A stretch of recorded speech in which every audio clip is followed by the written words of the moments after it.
Nobody talks about what happened before Naruto became Hokage, because in this timeline, he never wanted the chair. He wanted the whole damn world on its knees. One God, one plan, 0 survivors. And the scariest part, he wasn't wrong.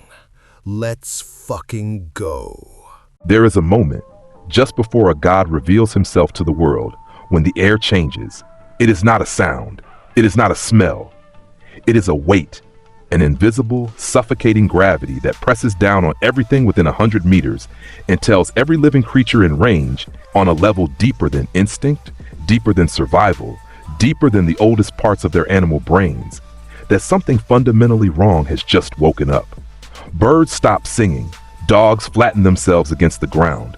The wind itself holds its breath.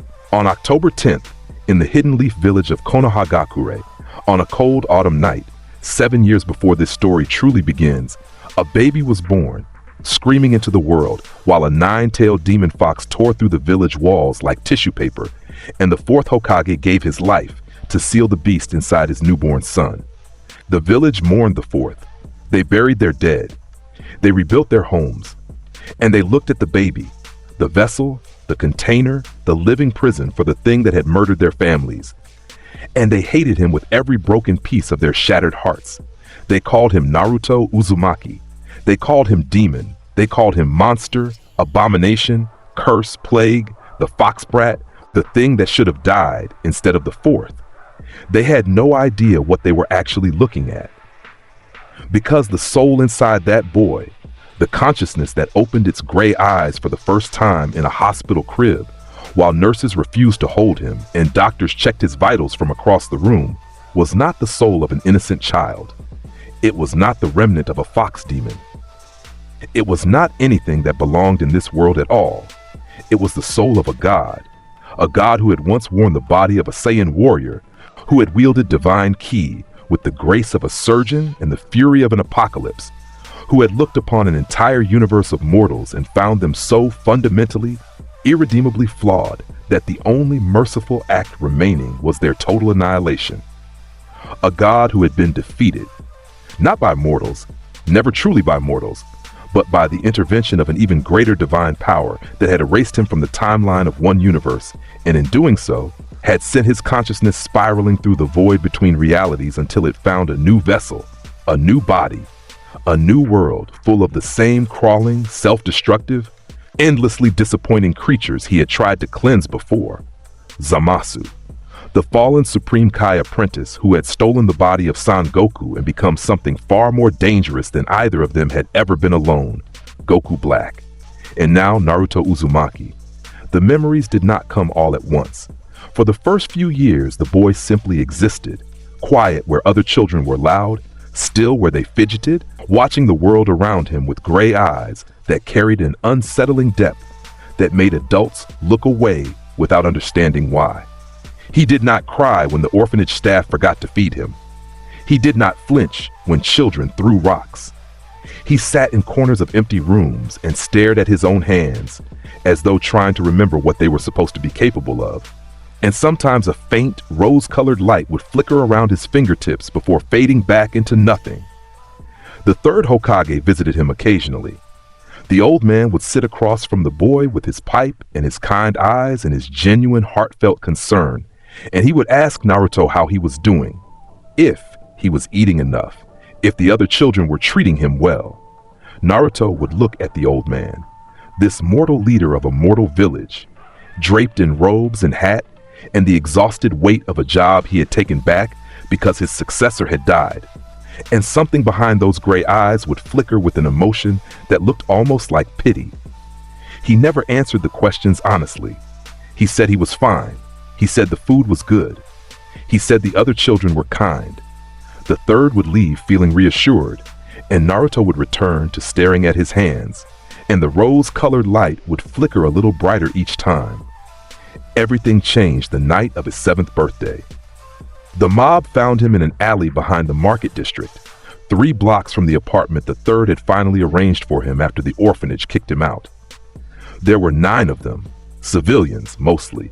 though two wore the flak vests of retired shonen who had lost people in the Fox attack and had spent 7 years marinating in grief and cheap sake until the two flavors became indistinguishable. They carried bottles. They carried stones. One of them carried a kitchen knife with a chipped blade. They called him the usual names: demon, monster, the thing that killed their families, the thing that should never have been allowed to live. Naruto stood at the dead end of the alley with his back against a brick wall and watched them approach with an expression that none of them were sober enough to read correctly. It was not fear. It was not resignation. It was the expression of someone watching a poorly rehearsed play reach its predictable climax. The first stone hit his cheek. The skin split. Blood ran down the side of his face in a thin red line, and the boy raised one hand slowly and touched it, then looked at the blood on his fingertips with an expression of quiet, clinical fascination, as though he had almost forgotten that this body could bleed, and the reminder was both interesting and deeply offensive. The mob took his silence for weakness. They always did. They stepped closer, emboldened, their voices louder now, more confident, feeding off each other the way mobs always do, each individual cowardice neutralized by the collective permission of the group. The second stone was already in the air when it happened. Naruto Uzumaki looked up from the blood on his fingers, and his gray eyes were no longer the eyes of a 7-year-old boy. They were ancient. They were cold. They carried the absolute, unshakable certainty of a being who had once held the power of creation in one hand and the authority to destroy in the other, and who had chosen destruction because creation had failed. "Enough," he said. The word was quiet. It was calm. It was spoken in the measured, aristocratic tone of someone who was not asking, not requesting, not pleading, but simply informing the universe of a decision that had already been made. The aura erupted from his body like a detonation. It was not chakra. Every sensor in the village would later confirm this. Whatever had just exploded outward from the boy's body registered on no scale they possessed, matched no signature in their databases, and operated on principles that their entire understanding of energy manipulation could not begin to explain. It was dark. It was purple-black at its edges and something deeper, something worse at its core, a color that the human eye was not designed to process, a frequency of power that belonged to a plane of existence this world had never touched. The gravitational weight of it hit the mob like a wall of solid stone dropped from the sky. The first man to fall was the one with the kitchen knife. His knees buckled, then his spine compressed, and he hit the ground face first with enough force to shatter his jaw against the cobblestones. The others followed in rapid succession, bodies crumpling, legs giving out, spines bending under an invisible pressure that pushed them flat against the earth and held them there with the casual, indifferent force of a boot on an insect. They tried to scream. The pressure stole the air from their lungs before sound could form. They tried to crawl. Their muscles had stopped responding to the signals from their brains, which had stopped functioning properly the moment the aura touched them. Naruto stood in the center of the alley, untouched, unmoving, the dark energy radiating from his small frame in slow, pulsing waves that cracked the brick walls on either side and turned the cobblestones beneath the mob's bodies to powder. He looked down at them, 9 mortals pressed flat against the ground, their hearts hammering so hard that several of them were already in cardiac arrest from the sheer biological impossibility of what their bodies were experiencing. And his expression carried nothing. No anger, no satisfaction, no mercy. One by one, their hearts stopped. The pressure did not relent. It held them in place as the light left their eyes, as their fingers stopped twitching, as the last ragged attempts at breath rattled out of crushed lungs and the alley fell silent. Naruto stepped over the bodies without looking down. He walked 3 blocks to his apartment, climbed the stairs, entered the door, and sat down on the floor of his empty living room with his legs crossed and his hands resting on his knees. The blood was still drying on his cheek. The rose-colored light around his fingertips was no longer flickering. It was steady, warm, alive, and it felt like coming home after a very long journey through a very dark place. The memories crashed into him like a wave. He remembered everything. The gardens of Universe 10, the quiet, patient tutelage under Gowasu, the growing disgust, the slow, creeping horror of watching mortals across 1,000 worlds repeat the same cycles of violence and waste and self-destruction, generation after generation, despite every gift the gods had given them. He remembered the moment the disgust crystallized into certainty, that mortals were not a failed experiment that could be corrected, but a fundamental flaw in the design of existence that could only be excised. He remembered the super Dragon Balls. He remembered reaching into the body of Son Goku and claiming it as his own, feeling the raw, limitless potential of Saiyan biology merge with divine ki and produce something that had never existed before. A mortal body fueled by a god's power, capable of growing stronger without limit, capable of reaching heights that pure divinity alone could never achieve. He remembered the taste of that power. He remembered Rosé. He remembered the Zero Mortals plan. He remembered Trunks. He remembered the final battle, the fusion, the erasure, and then the void, the long, dark passage between worlds. And then this body, this village, this pathetic world of chakra-wielding children playing at war.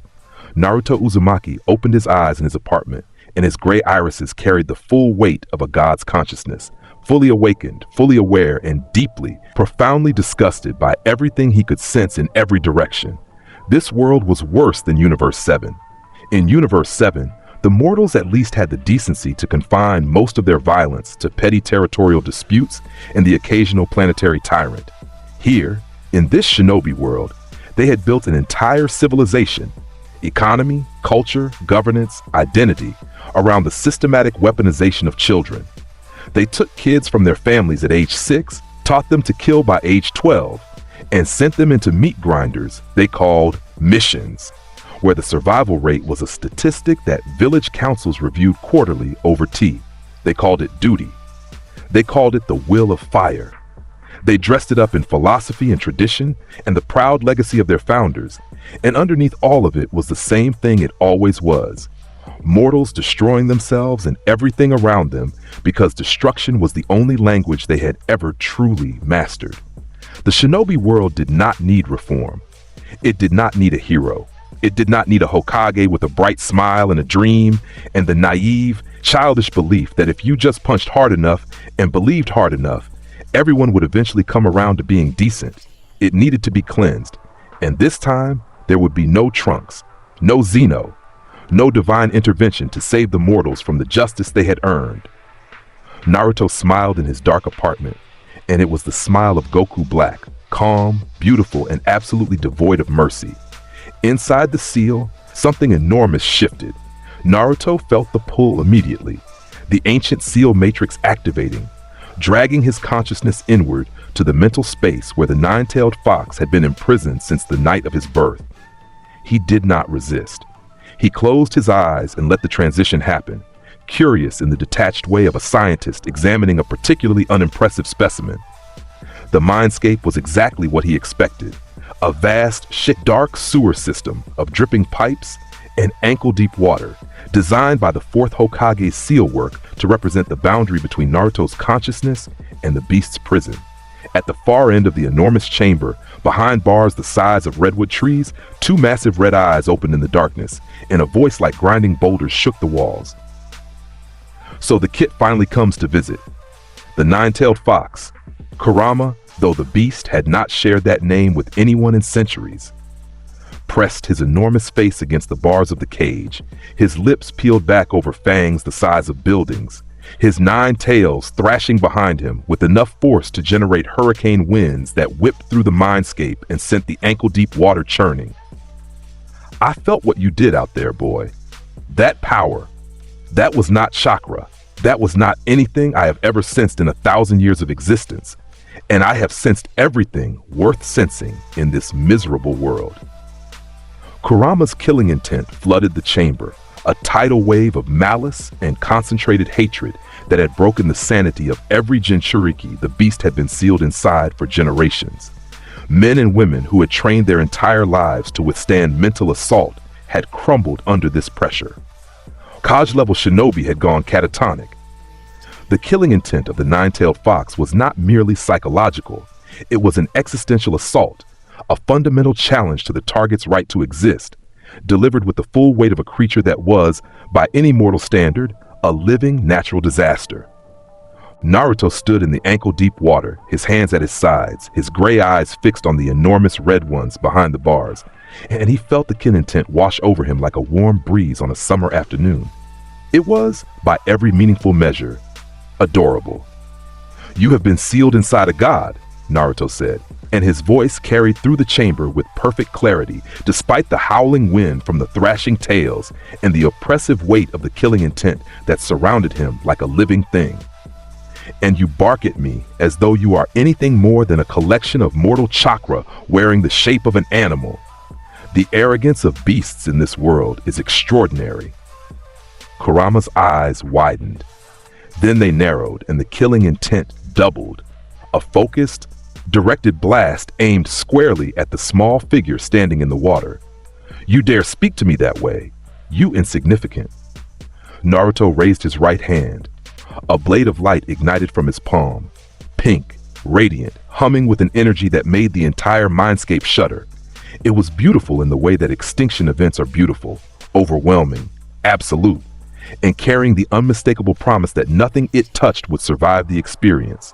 The blade extended 3 feet from his hand, then 5, then 10, growing with casual, unhurried purpose until it was long enough to reach the cage from where he stood. "Violent, fierce god slicer," Naruto said quietly, the way someone might name a flower they were showing to a guest. He swung once. The cage, the seal, the bars, the entire containment structure that the fourth Hokage had sacrificed his life to create, the masterwork of Fuinjutsu that every seal expert in the shinobi world considered unbreakable, came apart like wet paper in a hurricane. The bars did not bend. They did not crack. They simply ceased to exist, replaced by a clean, diagonal line of empty space where matter had been and now was not. Kurama lurched backward, suddenly free, suddenly exposed, and for the first time in the beast's millennium-long memory, the absence of the cage did not feel like liberation. It felt like losing the last wall between himself and something that made the bars feel safe. Naruto crossed the distance between them in a single step, instant transmission, covering the gap faster than thought, faster than perception, faster than anything the nine-tailed fox's ancient senses could track. One moment the boy was standing where the cage had been. The next, he was directly beneath Kurama's massive snout, close enough to touch, and his small hand was reaching upward. He grabbed the nine-tails by the nose. The indignity of it would have been enough to send the beast into a killing frenzy under any other circumstances. But the hand that gripped his snout carried a weight that Kurama's body could not resist. A divine pressure that made the fox's muscles lock, that made his tails go rigid, that turned the most powerful tailed beast in existence into a puppet whose strings had just been seized by a force that operated on an entirely different level of reality. Naruto pulled downward. Kurama's head slammed into the floor of the mindscape with an impact that shook the entire mental dimension. The water exploded outward in a circular shockwave. The walls cracked, the pipes burst. The beast's body followed his head, crashing down in a cascade of fur and chakra, 9 tails splaying outward across the flooded floor like the collapsed tentacles of something that had just been killed. Naruto crouched down. He placed one knee on the surface of the water and leaned forward until his face was inches from one of Kurama's enormous red eyes, an eye the size of a house, now wide with something the beast had never felt before in his long, rage-filled existence. Terror. "Let me explain your situation to you in terms simple enough for a beast of chakra to understand," Naruto said, and his voice was soft, almost gentle, which made it infinitely worse than shouting. "You are sealed inside a body that belongs to me. Your chakra flows through channels that exist within my flesh. Your continued existence depends entirely on my willingness to allow it. You are not my partner. You are not my ally. You are not a weapon I intend to wield or a power I need to access. You are a tenant in a building I own, and you will conduct yourself with the appropriate deference, or I will erase every particle of your existence and find that the absence of your chakra inconveniences me less than the sound of your voice." Kurama stared at the small face inches from his eye. The divine ki radiating from the boy's body was so dense, so alien, so fundamentally incompatible with everything the beast understood about power in the world, that it registered not as a threat, but as an ontological crisis. A confrontation with something that should not exist, could not exist, and yet was crouching on his nose and speaking to him in the calm, measured tones of an executioner explaining the schedule, the nine-tailed fox, the most powerful of the tailed beasts, the living disaster that had destroyed mountains and emptied oceans and broken the will of every human being it had ever been sealed inside. Whimpered. It was a small sound. A quiet, involuntary vocalization that came from somewhere deep in the beast's chest, bypassing pride and fury and millennia of accumulated rage to express the single primitive truth that Kurama's body understood, even if his mind was still trying to reject it. He was outmatched, completely, impossibly, on a level that made comparison meaningless. "I will take your silence as agreement," Naruto said. He stood, dismissed the Keyblade with a thought, and turned his back on the most powerful tailed beast in existence without a moment's hesitation. He walked away across the surface of the water, his small footsteps sending perfect circular ripples outward across the flooded floor, and behind him, Kurama lay where he had been thrown and did not move and did not speak and did not dare to breathe too loudly. From that day forward, the dynamic was set in stone that could not be broken by anything in the mortal world. The years between 7 and 12 were a performance. Naruto attended the academy because withdrawing would have drawn attention he did not yet want. He sat in classes taught by Iruka Umino, a well-meaning, warm-hearted chunin who genuinely cared about his students, and he listened to lectures about chakra theory and hand signs and the will of fire with the patient endurance of a university professor, forced to sit through a kindergarten lesson on the alphabet. He performed badly on purpose. He missed written questions he could have answered in his sleep. He fumbled basic techniques he had no interest in learning. He played the role of the dead last, the failure, the loudmouth troublemaker who would never amount to anything, because the role was useful and the attention it deflected was valuable. The other students saw what they expected to see. Sasuke Uchiha, the brooding prodigy with the dead clan and the revenge fixation, saw a loser beneath his notice.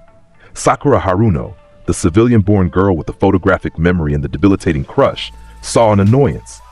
Shikamaru Nara, the lazy genius who watched the clouds instead of studying, saw a troublemaker who made too much noise. Kiba Inuzuka saw a rival to mock. Ino Yamanaka saw a classmate to avoid. Hinata Hyuga saw a boy she admired for his persistence, which was perhaps the most ironic misread of all. She admired his refusal to give up, never realizing that the person she was watching had nothing to give up, because everything he appeared to struggle with was a deliberate, calculated act. Naruto watched them all with the same quiet, unblinking assessment of a predator observing a herd from a ridgeline. He cataloged their abilities, their weaknesses, their emotional pressure points, and their potential threat levels with the thoroughness of a general mapping an enemy territory he fully intended to conquer. None of them registered above negligible. Iruka was the only one who came close to seeing something real. The Chunin instructor had lost his parents in the Fox attack, carried the grief of that loss in every interaction with the boy, and fought through it with a genuine, stubborn compassion that Naruto found simultaneously pathetic and mildly respectable. Iruka took him for ramen. Iruka defended him from other teachers' snide comments. Iruka looked at him with eyes that wanted so desperately to see a lonely child who just needed kindness and encouragement. Naruto let him see what he wanted. It cost nothing, and the ramen was acceptable. The graduation exam came and went with manufactured drama that Naruto allowed to play out because it served his purposes. Mizuki, a traitorous Chunin instructor with a grudge and a plan to steal the forbidden scroll, manipulated the failed student into stealing the scroll for him by promising that it would count as an alternative graduation test. Naruto stole the scroll. He read it cover to cover in 45 minutes with the focused efficiency of a scholar reviewing amateur research. The techniques inside, shadow clones, various elemental manipulations, sealing formulas, were mortal chakra constructs that held zero interest or utility for him. But the intelligence contained in the scroll about the village's defensive capabilities, ambu patrol patterns, and classified tactical doctrines was genuinely useful, and he committed every word to perfect memory. When Mizuki arrived in the forest clearing to claim the scroll and revealed the truth about the fox sealed inside him, expecting shock, expecting horror, expecting the emotional collapse that would make the boy easy to kill, Naruto looked at him with an expression of such complete, weary boredom that Mizuki actually faltered mid-monologue. "You believe that telling me about the beast sealed within this body constitutes a revelation," Naruto said, his arms folded, his gray eyes reflecting moonlight in a way that made Mizuki's skin crawl without understanding why. "I have known about that creature since before you graduated from this academy, Mizuki. I have spoken to it. I have disciplined it. It fears me. The fact that you believe this information would serve as a weapon against me speaks volumes about the caliber of shinobi this village produces." Mizuki threw his giant shuriken. Naruto caught it out of the air with one hand, the massive spinning blade stopping dead in his grip without spinning him backward or cutting his palm. And the metal groaned and warped under the pressure of fingers that should not have been strong enough to stop a weapon that size. "You are not worth the energy required to kill you with anything more than this," Naruto said, and he threw the shuriken back. The weapon bisected Mizuki from left shoulder to right hip before the man's expression had time to change from shock to fear. Two halves of a traitorous Chunin fell to the forest floor in opposite directions, and the clearing went very quiet. Iruka, who had arrived just in time to witness the exchange from the tree line, stood frozen behind a tree with his mouth open and his hand on a kunai he had forgotten he was holding. He had come to protect his student. His student had just killed a full Chunin without moving his feet, without using a jutsu, and without any visible effort or emotional response.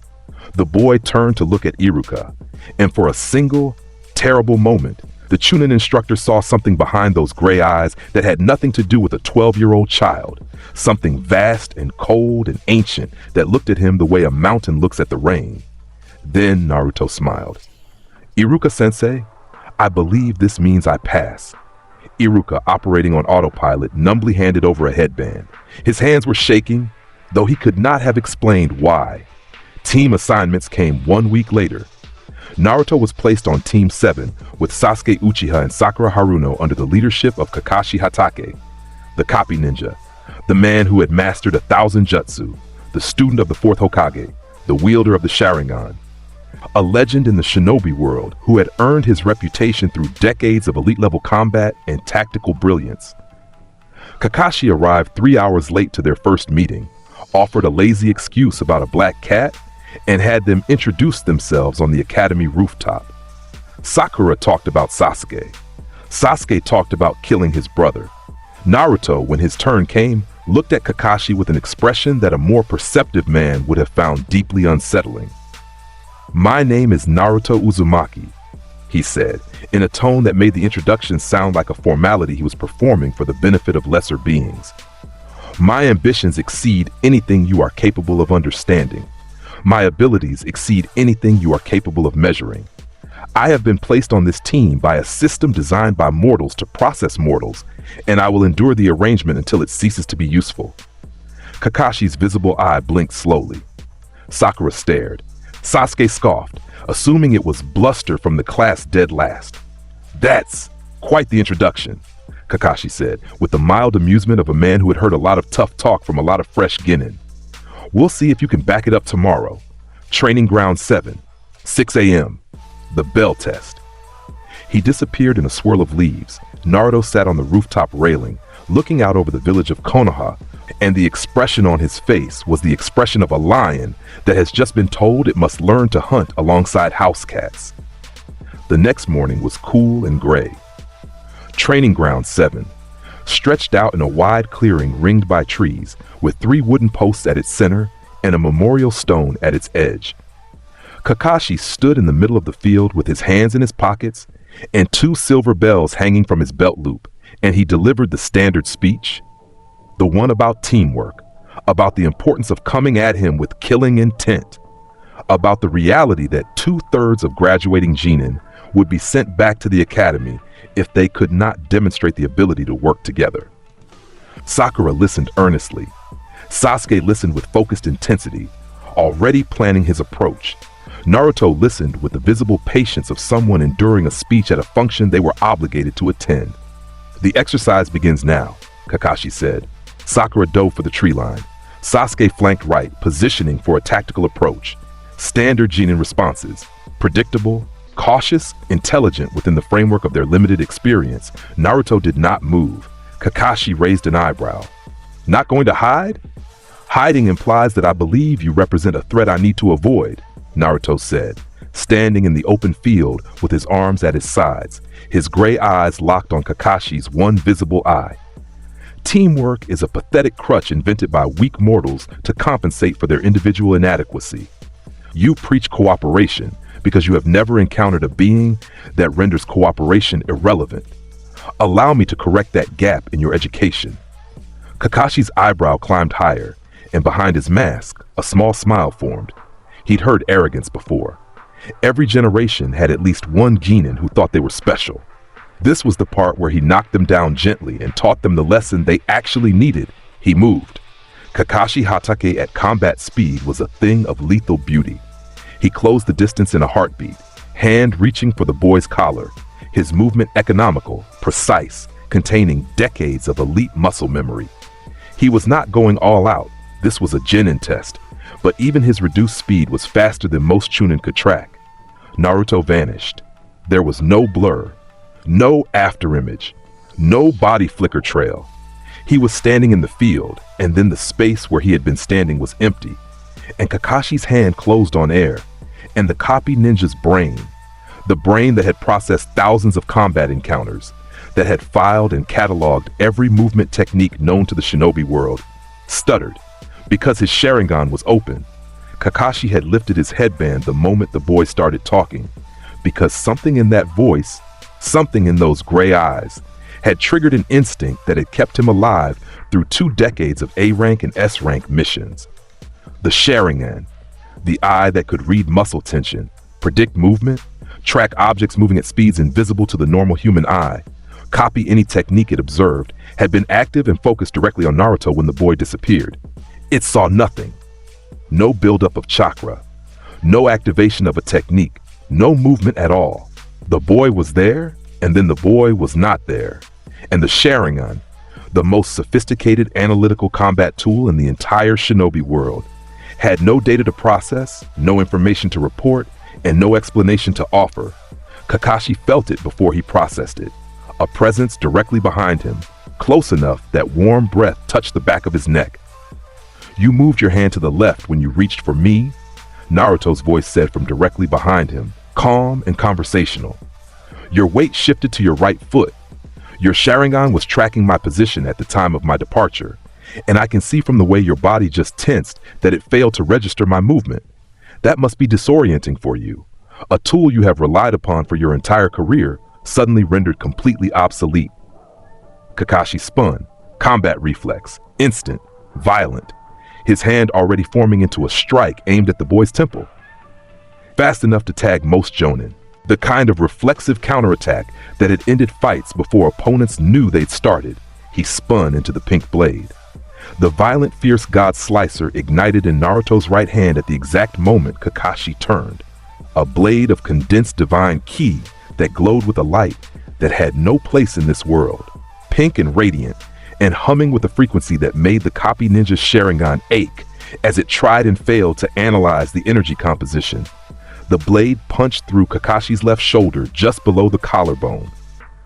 It entered clean and exited cleaner, a perfect penetration that severed muscle, nicked bone, and left a wound that burned with a cold, divine fire that Kakashi's medical training told him was not chakra-based damage, was not elemental damage, was not any category of injury he had ever received or treated or read about in his entire life.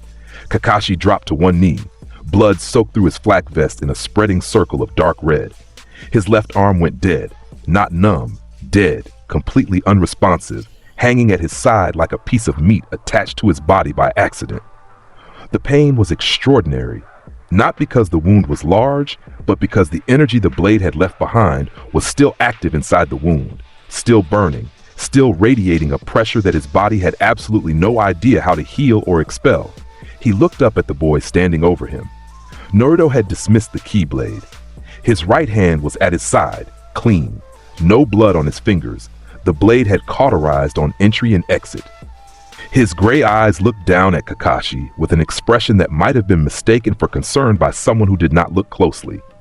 Up close, it was something far worse.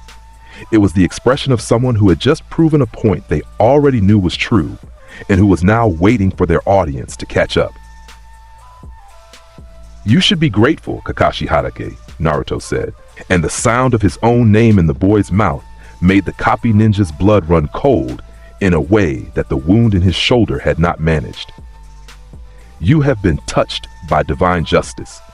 The blade that pierced your shoulder has ended the lives of beings who would regard you the way you regard an academy student. The fact that you are still breathing is not a testament to your durability. It is a courtesy I am extending because you are, for the moment, more useful to me alive than dead." Naruto reached down and plucked both bells from Kakashi's belt with 2 fingers. The motion was almost delicate. No force, no urgency, just a casual appropriation that carried the implicit message that these objects, like everything else in this exchange, had always belonged to whoever Naruto decided they belonged to. He straightened up and let the bells dangle from his fingers, catching the morning light. "Your test is over," Naruto said. "Your lesson about teamwork was unnecessary. I hope the education you received in its place was adequate." He dropped one bell in front of Sasuke, who had emerged from the tree line and was standing 20 meters away with his Sharingan active and his face the color of old paper. The boy caught the bell on reflex, and his fingers were shaking. Naruto dropped the other bell in front of Sakura, who had both hands pressed over her mouth and tears streaming down her cheeks.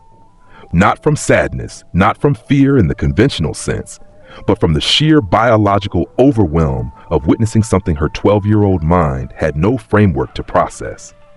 Kakashi knelt on the training ground, bleeding, his one visible eye fixed on the small figure walking away from him, and for the first time since the night Obito died, the copy ninja felt something he thought he had lost the capacity to feel: helplessness.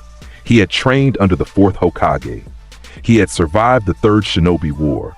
He had carried the Sharingan for over a decade and used it to copy more than 1,000 techniques. He had fought S-rank missing nin, survived encounters with tailed beasts, and led Ambu Black Ops missions into territories where the average survival rate was measured in single-digit percentages. A 12-year-old genin had just put him on his knees in under a minute without breaking a sweat, using a technique his Sharingan could not see, a movement ability his Sharingan could not track, and a weapon his Sharingan could not analyze. The bell test was over. Kakashi was fairly certain that his entire understanding of the world had ended with it. The report he filed with the Hokage that evening was the shortest mission report of his career. Team 7 passes. Request immediate meeting. S-class priority. The 3rd Hokage read the report, noted the medical summary attached. Grade 3 shoulder wound. Unknown energy signature. Resistant to standard healing jutsu. Projected recovery time 4 to 6 weeks. And felt a cold weight settle into the pit of his stomach that had nothing to do with the tobacco in his pipe. The meeting that followed was classified at a level that removed it from all standard records.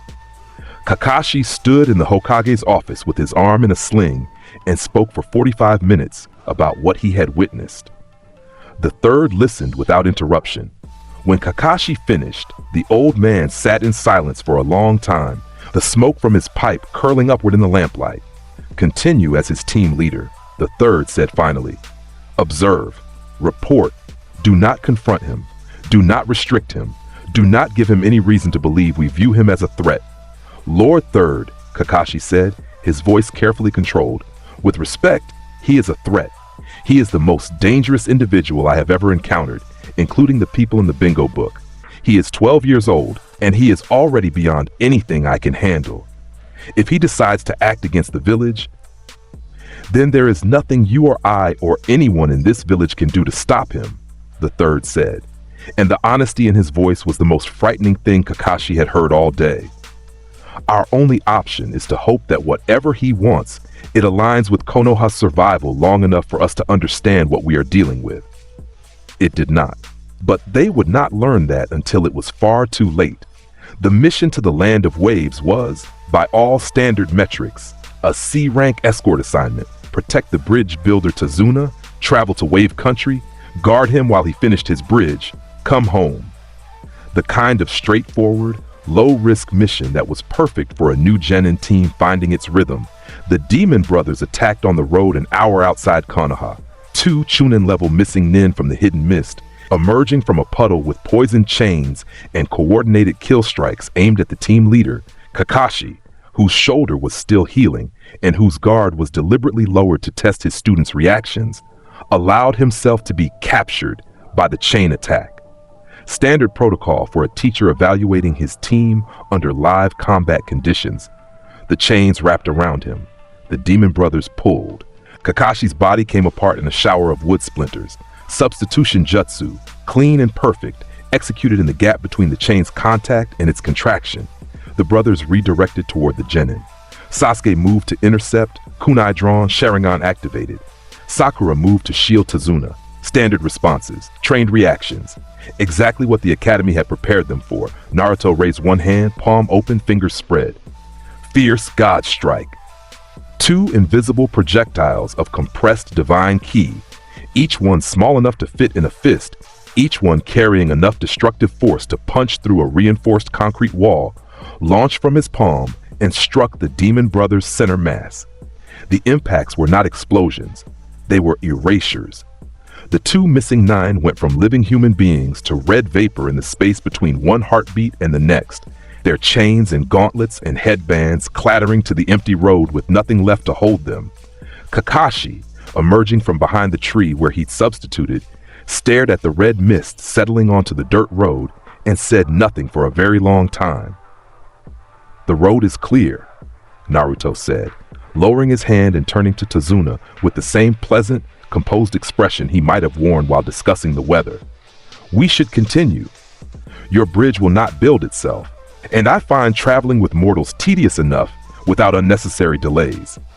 Tazuna, who had just watched 2 assassins get vaporized by a child's casual hand gesture, nodded very quickly and did not make eye contact for the rest of the trip.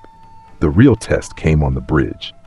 Zabuza Momochi, the demon of the hidden mist, a former member of the 7 swordsmen, an A-rank missing 9 whose reputation alone was enough to empty battlefields, appeared on the unfinished bridge in a wall of thick, suffocating fog that reduced visibility to 0 and turned the world into a gray, formless void where sound was the only reliable sense, and every sound might be the last thing you heard before a blade opened your throat.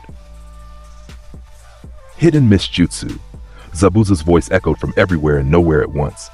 8 points: larynx, spine, lungs, liver, jugular, subclavian artery, kidneys, heart. Which one should I go for first? It was a good technique.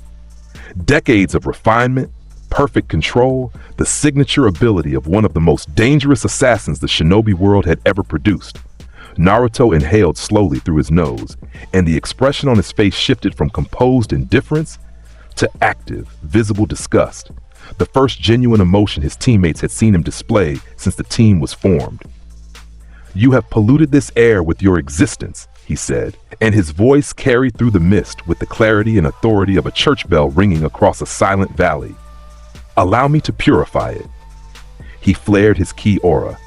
The pulse was controlled, measured, deliberately calibrated, and it was still the single most powerful burst of energy that anyone on that bridge had ever experienced. The dark purple-black aura expanded outward from Naruto's body in a perfect sphere, and the mist, every molecule of water vapor in Zabuza's hidden mist jutsu, the technique the man had spent his entire career perfecting, evaporated instantly. Gone. The bridge was clear in a single second, the fog burned away by an energy that treated the legendary assassination technique with the same contempt a bonfire treats a snowflake. The bridge beneath their feet cracked. A spiderweb of fractures spread outward from Naruto's position, the concrete surface buckling under the gravitational backwash of his aura. And for a frozen moment, everyone on the bridge, Zabuza, Haku concealed behind his mask, Kakashi, Sasuke, Sakura, and the bridge builder stood in perfect sunlit clarity, the fog gone, the air clean, and the horrible truth of their situation fully, inescapably visible. Zabuza stood 50 meters away with his executioner's blade in his hands, and for the first time in his career as a killer, the demon of the hidden mist looked uncertain. "What the hell was that?" he breathed. "That was a gesture of courtesy," Naruto said, and he began walking forward across the fractured bridge surface, his footsteps unhurried, his hands at his sides, his gray eyes fixed on Zabuza with the calm, evaluative expression of a veterinarian approaching a wounded animal. "I prefer to see the faces of the mortals I judge. Your mist denied me that small pleasure, so I removed it. You are welcome to attempt another technique if you wish. The result will be the same." Zabuza attacked because Zabuza was a killer and killers attacked. It was the only response his psychology allowed. He charged with the executioner's blade raised, his speed phenomenal, his killing intent a palpable force that pressed against the skin like heat from a furnace. He was fast. He was skilled. He had killed hundreds of people with this blade in this style, and his body moved with the lethal, practiced grace of a predator that had never failed to bring down its prey. Naruto was faster by a margin that made the comparison meaningless. Haku moved to intercept, because Haku was loyal beyond reason and brave beyond sense, and the masked boy deployed his Kekkei Genkai with everything he had. Demonic mirroring ice crystals. 21 mirrors of ice materialized around Naruto in a dome formation, and Haku vanished into them, becoming a reflection, becoming speed itself, launching Senbon needles from every angle simultaneously. Naruto used instant transmission. He disappeared from inside the dome and reappeared inside the mirror, directly in front of Haku. Inside the ice, inside the technique, in the space that was supposed to be Haku's alone, the private dimension between reflections, where the ice-style user was supposed to be untouchable. Haku had time to register the gray eyes appearing inches from his face, had time to see his own terrified expression reflected in them, and then a hand closed around his throat with a grip that felt like being caught in the jaws of the earth itself. Naruto pulled Haku out of the mirror, like extracting a loose thread from a piece of fabric. The boy dangled in his grip, feet off the ground, mask cracking under the ambient pressure of the divine ki radiating from Naruto's hand. Behind the cracking porcelain, Haku's brown eyes were wide and wet and full of something that looked like recognition. The understanding, arriving too late to be useful, that he was being held by something his entire existence had not prepared him to encounter. Naruto snapped his neck. The sound was clean, quick, almost merciful by his standards. A single rotation at a single crack, and the light left those brown eyes as neatly as a candle being blown out. He dropped the body to the bridge without looking at it again. Every ice mirror in the dome shattered simultaneously. 21 crystalline structures exploded into clouds of glittering fragments that rained down on the bridge surface like a chandelier dropped from the ceiling of a cathedral. And the sound of all that ice hitting concrete at once was almost beautiful. Zabuza screamed. It was not a battle cry. It was grief. Raw, animal, unprocessed. The sound of a man watching the only person he had ever loved die in front of him. He abandoned strategy, abandoned technique, abandoned everything that decades of training had built in his mind, and he charged with nothing but the massive blade and the desperate, suicidal fury of a man who no longer cared about surviving. Naruto extended his palm. Fierce God strike. The barrage of ki blasts was not invisible this time. They were visible. Small, dark spheres of compressed energy that launched from Naruto's open palm in a rapid sequence, each one trailing wisps of purple-black energy, each one aimed with surgical precision. The first one hit Zabuza's blade and shattered it. The second hit his chest and caved it inward. The third, fourth, fifth, sixth, and seventh hit what was left, and by the time the eighth arrived, there was nothing remaining to hit. The bridge surface where Zabuza had been standing was a crater. A small circular depression in the concrete, perfectly smooth at the edges, as though the material had been removed rather than destroyed. Zabuza Momochi, the demon of the hidden mist, one of the most feared missing nine in the shinobi world, was a red stain at the bottom of a small, perfect hole. The bridge was silent. Then, From the far end, the unfinished section where the road met the construction site, came the sound of laughter. A lot of laughter. Gato's mercenary army arrived right on schedule. Hundreds of them, spilling onto the bridge head like cockroaches emerging from a drain, armed with swords and clubs and crossbows and the cheap, cruel confidence of men who fought for money against people weaker than themselves. Gato himself stood at the center of the mob, a small, wealthy man in a suit who had built his fortune on the suffering of the people of Wave Country and who was now here to tie up loose ends. "Well, well," Gato said, adjusting his glasses with a smirk. He had no idea what had just happened on this bridge and would not have understood it if someone explained it to him with visual aids. "Looks like the ninja took each other out. Kill the bridge builder, kill the rest. Leave nothing." The mercenary army surged forward with a roar. Naruto looked at them. He rose from the bridge surface, his feet leaving the concrete, his body ascending vertically into the air above the bridge with the effortless, unhurried grace of something that had never been subject to gravity in the first place. He rose 10 meters, 20 meters, 30 meters, until he was high enough to see the entire bridge, the entire army, the entire stretch of coastline, and the small, terrified faces of his teammates looking up at him from the fractured bridge surface below. He hovered there in the gray morning light, looking down at the mercenary army the way a thunderhead looks down at an open field. "You crawl across this bridge like the insects you are," Naruto said, and every single person on the bridge heard him perfectly, as though his voice was being delivered directly into their ears. "You sell your violence to the highest bidder. You profit from the suffering of the weak. You represent the very worst of what mortals are capable of, and you do it without the self-awareness to even recognize your own depravity. It is time for you to face the twilight of your miserable lives." He cupped his hands at his side.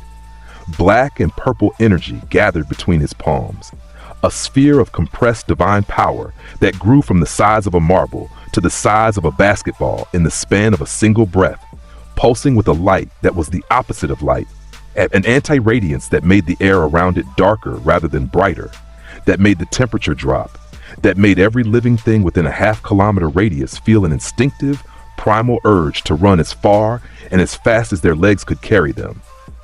Black Kamehameha. The beam fired. It traveled from Naruto's hands to the mercenary army in a time interval too short for the human brain to measure. It was not a projectile. It was not a technique. It was a statement. A column of black and purple energy 3 meters wide that struck the bridgehead where Gato's army stood and kept going, consuming concrete and steel and human flesh and the earth beneath the bridge and the water beneath the earth with equal, absolute indifference. The sound it made was not an explosion. It was a roar, deep, resonant, fundamental, as though the air itself was screaming. Gato had time to open his mouth. He did not have time to scream. The beam lasted 4 seconds. When it ended and the light faded and the roar died away, the smoke cleared to reveal a crater.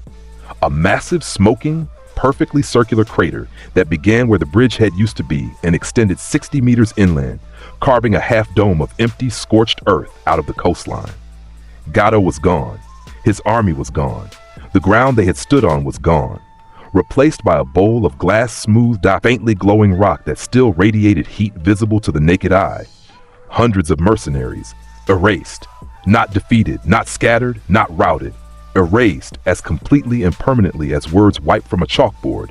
Naruto descended slowly to the bridge surface, his feet touching the fractured concrete with the gentleness of a leaf landing on a pond. Behind him, Tazuna the bridge builder was on his knees. His mouth was open, his eyes were glassy. He had stopped breathing at some point during the Black Kamehameha and had not yet remembered to start again. Sakura was crying. Full body shaking sobs that she was trying to suppress and failing, her hands pressed over her mouth, her green eyes wide and wet and fixed on the smoking crater that used to be part of the coastline. She was 12 years old, and she had just watched a classmate, a boy she had considered the weakest member of her team, a boy she had dismissed as an annoying loudmouth, erase several hundred people from existence with a single attack delivered from the sky. Sasuke stood rigid, his Sharingan spinning, his body locked in the instinctive combat stance of someone whose nervous system was screaming at him to run and whose pride would not allow it. His eyes moved from the crater to Naruto to the crater to Naruto, trying to process, trying to analyze, trying to fit what he had just witnessed into a framework that included concepts like power levels and jutsu classifications and things that are possible within the understood laws of the shinobi world. The framework did not fit. Nothing fit. Everything he understood about strength and weakness and the hierarchy of power that he had spent his entire life trying to climb was, in the space of 4 seconds, rendered completely irrelevant by a boy who had done something that should not have been physically possible and had done it with the casual indifference of someone swatting a fly. Kakashi, leaning against a bridge support with his injured arm clutched to his chest, watched Naruto walk away from the crater toward the village, and the thought that formed in his mind was not a tactical assessment or a strategic evaluation. It was a prayer. He was not a religious man. He had not prayed since he was a child, since before his father died, since before the world taught him that gods either did not exist or did not care. But watching that boy walk away from a demonstration of power that exceeded anything in the recorded history of the shinobi world, Kakashi Hatake closed his eye and prayed, not to anyone specific, not with any expectation of being heard, simply because prayer was the only response his exhausted, terrified mind could produce. They completed the mission. The bridge was finished. Tazuna named it the Great Naruto Bridge, which Naruto received with the faint, amused tolerance of a god accepting a mortal's offering. They returned to Konoha, and Kakashi filed a report that was immediately classified, and the third Hokage read it in his office with the door locked and the Anbu dismissed and his pipe going cold in his hand. The Chunin exams arrived 6 weeks later. Kakashi nominated Team 7 because refusing would have required an explanation he could not give, and because the alternative, telling the Hokage that one of his genin should be exempt from the standard promotion track because he was, in Kakashi's genuine professional assessment, the most powerful being on the planet, would have created more problems than it solved. The written exam was irrelevant. Naruto sat in his chair, answered none of the questions, and waited with folded arms for the proctor, a scarred Tokubetsu jonin named Ibiki Morino, who specialized in psychological warfare and interrogation, to deliver the final question.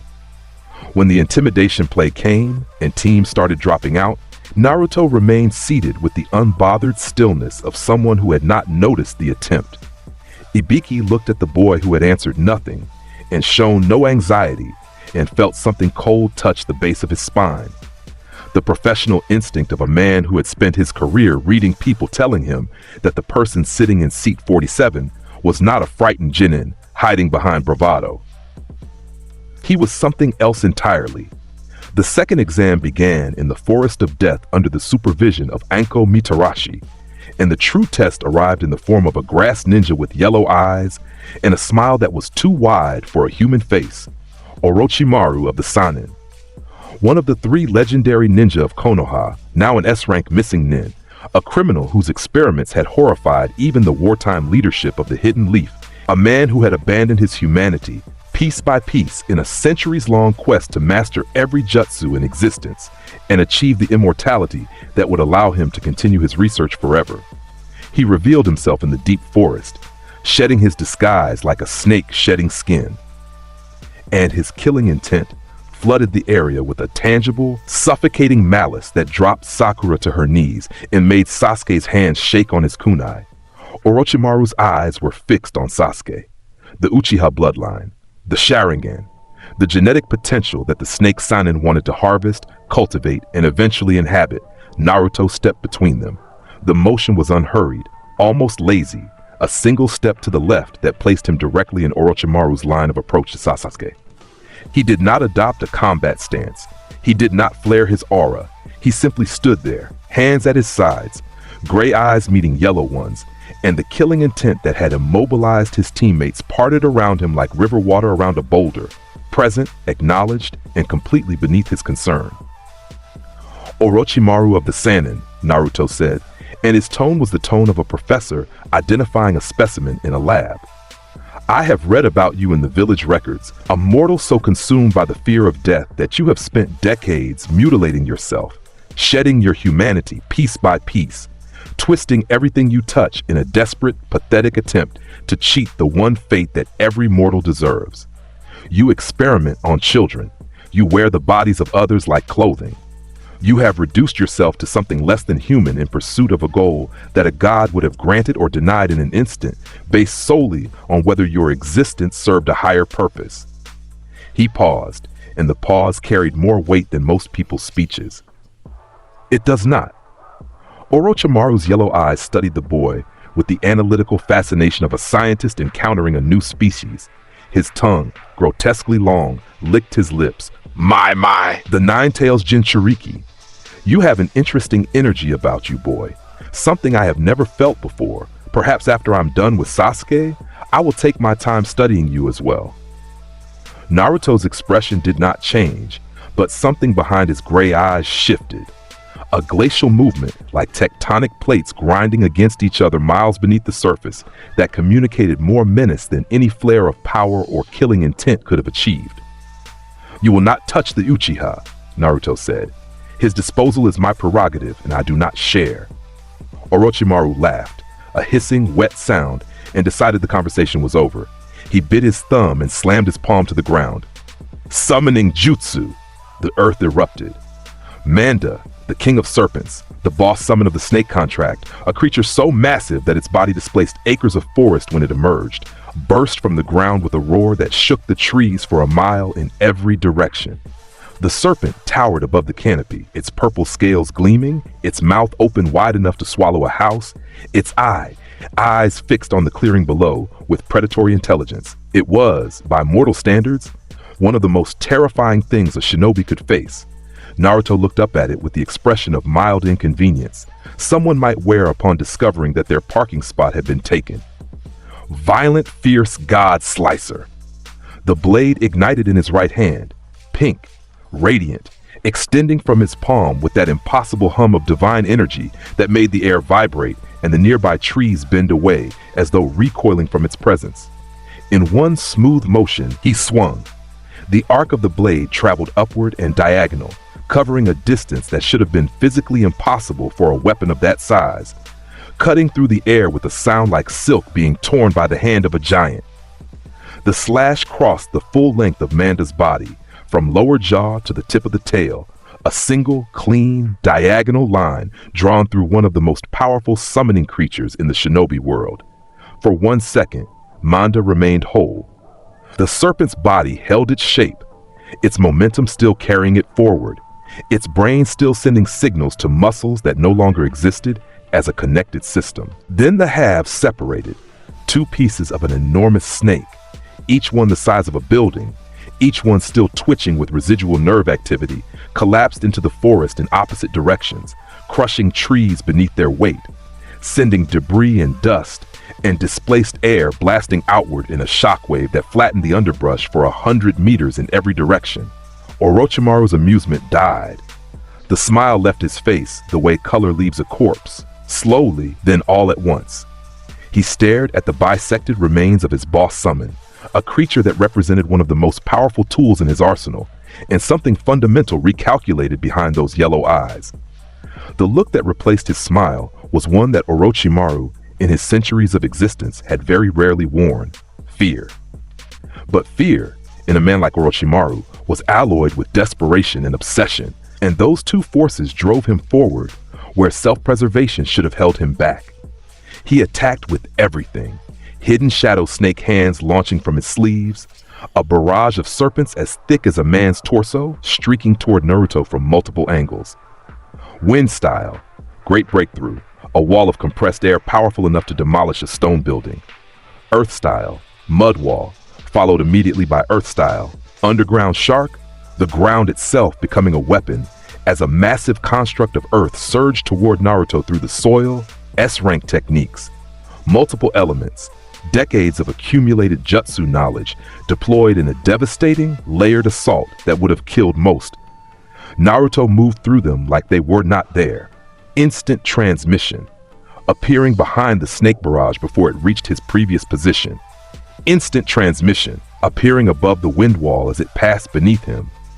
Instant transmission, appearing directly in front of Orochimaru, while the earth shark surged uselessly through the dirt 20 meters away, attacking a spot that its target had vacated before it was launched. Naruto was in Orochimaru's face, close enough to smell the unnatural reptilian scent that clung to the man's fake skin, close enough to see his own reflection in those yellow, slitted eyes. He grabbed Orochimaru's right arm.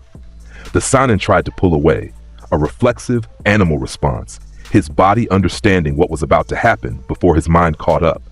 But the hand that held his arm was not a child's hand in terms of the force it exerted. It was a vice forged from divine will, and it held with an authority that Orochimaru's centuries-old body could not overcome. Naruto pulled. Orochimaru's right arm tore free from his body at the shoulder. The sound was wet and final. Not a clean severance. A ripping, tearing separation of flesh and sinew and bone, accomplished with brute, overwhelming force rather than any technique, the way a person might pull a wing from a cooked chicken. Blood, if the dark, viscous fluid that served as Orochimaru's circulatory medium could be called blood, sprayed across the forest floor. Naruto was still holding the severed arm when he reached for the left. Wait.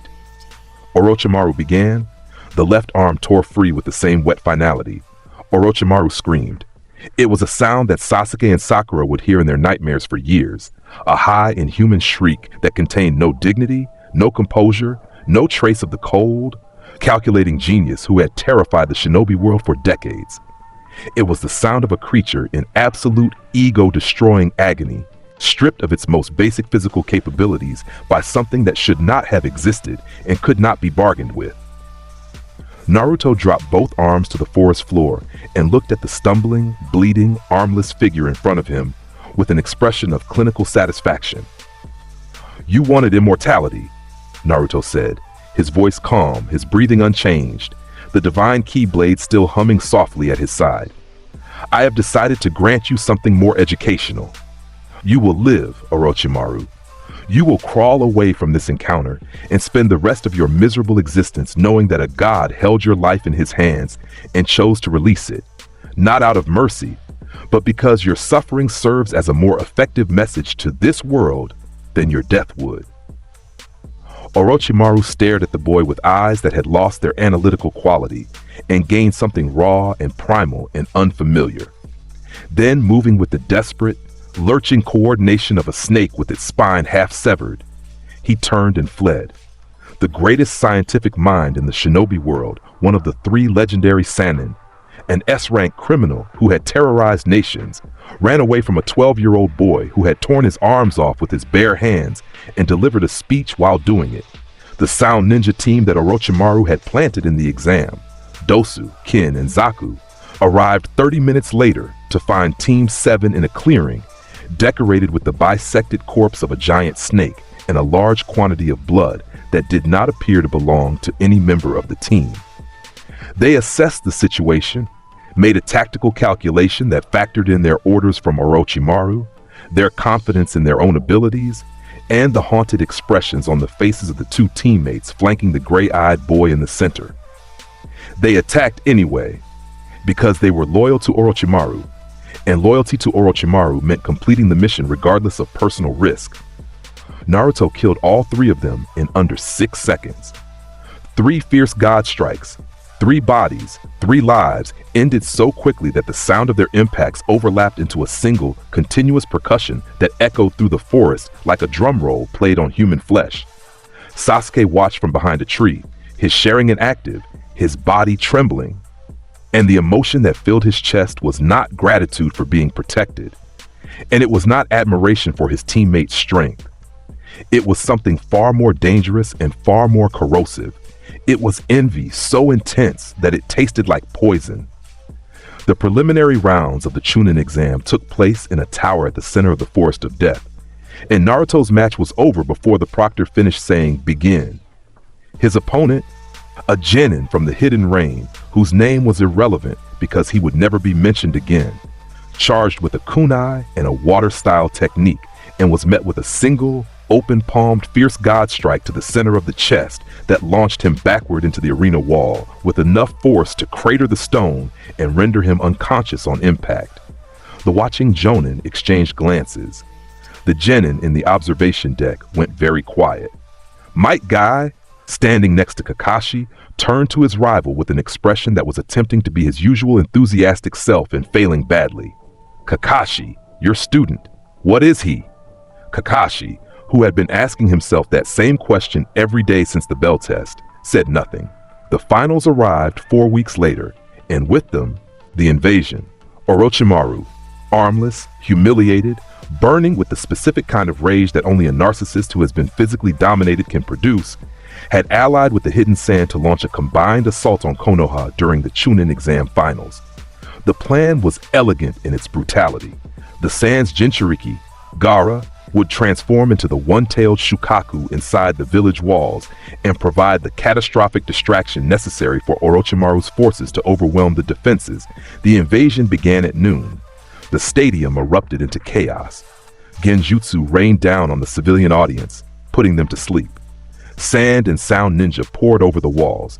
Explosions bloomed across the village skyline. The third Hokage was sealed inside a barrier on the stadium roof, facing Orochimaru in what both of them knew would be their final confrontation. And in the center of the stadium, where the finals had been taking place moments before, a column of sand erupted from the ground as Gaara lost control, or gained it, depending on your perspective. And the one-tailed Shukaku began to emerge. The transformation was horrifying. Gaara's body expanded, swelled, consumed by sand that hardened into the massive, grotesque form of the tailed beast. A towering construct of compacted sand with yellow eyes and a mouth full of wind-style devastation, rising above the stadium walls, casting a shadow that covered entire city blocks. The beast roared, and the roar shattered windows across 6 districts and sent civilians who were still conscious running for the shelters. Shukaku fired a wind bullet at the stadium, a compressed sphere of air pressure powerful enough to reduce the structure to rubble and everyone inside it to paste. The attack screamed through the air, displacing atmosphere, visible as a distortion in the light, and the leaf ninja in its path had approximately 1 second to make their peace. Naruto appeared in its path. Instant transmission materialized between the wind bullet and the stadium with the unhurried composure of someone stepping through a doorway, and swatted it away with the back of his right hand. The redirected wind bullet detonated against the cliffside 300 meters away, carving a new cave into the rock face. Naruto lowered his hand and looked up at the massive sand construct with the expression of someone who had been mildly inconvenienced by a gust of wind during a morning walk. "A tailed beast," he said, and the words carried the tone of someone identifying a species of insect. "I disciplined your elder sibling inside my own mind when I was 7 years old. You will find that the experience translates." Shukaku roared again and lunged, swiping a massive arm of compacted sand at Naruto, an attack that could have demolished a building, that moved with surprising speed for something that size, that represented the full physical might of a living natural disaster. Naruto blitzed forward. The word blitz does not adequately capture the speed. He moved at a velocity that the watching jonin, elite combat specialist with trained eyes and decades of experience tracking high-speed movement, could not follow. He was in front of Shukaku, and then he was through Shukaku's arm, and then he was inside Shukaku's body, his fist driving through layer after layer of compressed sand that was supposed to be impenetrable, that constituted the absolute defense of the One Tail, that had never been breached by any attack in the recorded history of the shinobi world. His hand found Gaara's real body, buried inside the sand construct like a pilot inside a cockpit, unconscious and connected to the beast by tendrils of chakra that kept the transformation active. Naruto grabbed him by the collar and pulled. Gaara came free with a sound like a cork being pulled from a bottle, the chakra tendrils snapping, the connection severing, the sand construct losing its animating intelligence in an instant and collapsing from the inside out. The Shukaku form went from a towering, roaring engine of destruction to a mountain of loose, inanimate sand in the span of a single heartbeat, cascading down around Naruto in a brown avalanche that buried the stadium floor 3 meters deep and sent dust clouds billowing across the arena. Naruto emerged from the settling sand, holding Gaara's unconscious body by the collar of his shirt, the way someone might carry a bag of groceries that was slightly heavier than expected. He dropped the sand Jinchuriki to the ground with zero ceremony and dusted sand from his shoulder. The stadium was silent. 300 Leaf Ninja, Chunin, Jonin, Anbu, the entire assembled military strength of the village, stood in the stands and on the walls and on the rooftops, staring at a 12-year-old boy who had just dismantled a tailed beast transformation with his bare hands in under 10 seconds. Nobody cheered. Nobody moved. The invasion was still happening. Sand and Sound Ninja were still fighting in the streets. Explosions were still echoing across the village. The third Hokage was still locked in battle with Orochimaru on the stadium roof. But in this specific moment, in this arena, every single person who had witnessed what just happened was locked in the same frozen animal paralysis of something small, confronted with something impossibly, incomprehensibly large. Naruto looked up at the assembled ninja. He saw their faces, the shock, the fear, the instinctive reaching for weapons, the hands tightening on kunai and sword hilts, the bodies shifting into combat stances aimed not at the invading enemy, but at him. He smiled. It was Goku Black's smile. Serene, knowing, carrying the absolute certainty of a being who existed on a plane where the opinions and fears and weapons of mortals were as relevant as the weather. "Your invasion appears to be ongoing," he said, addressing the paralyzed crowd with the helpful tone of someone pointing out that a guest had left their headlights on. "I suggest you attend to it. The remaining attackers will not require my involvement."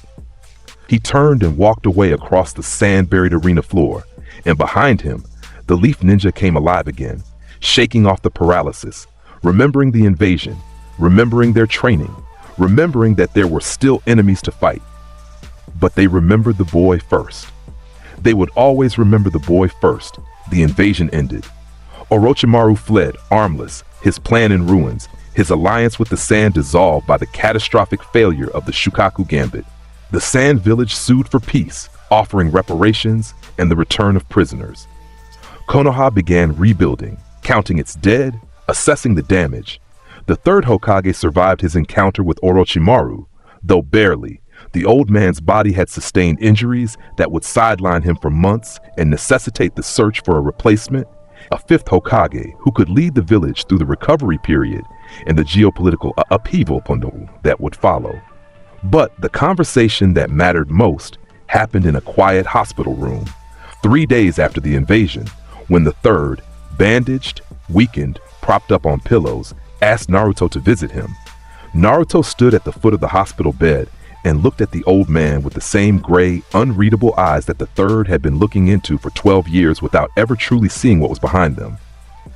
"You saved the village," the third said, his voice thin but steady. "Whatever you did to the One-Tail, however you did it, you saved lives today, Naruto. I want you to know that the village is grateful. I am grateful."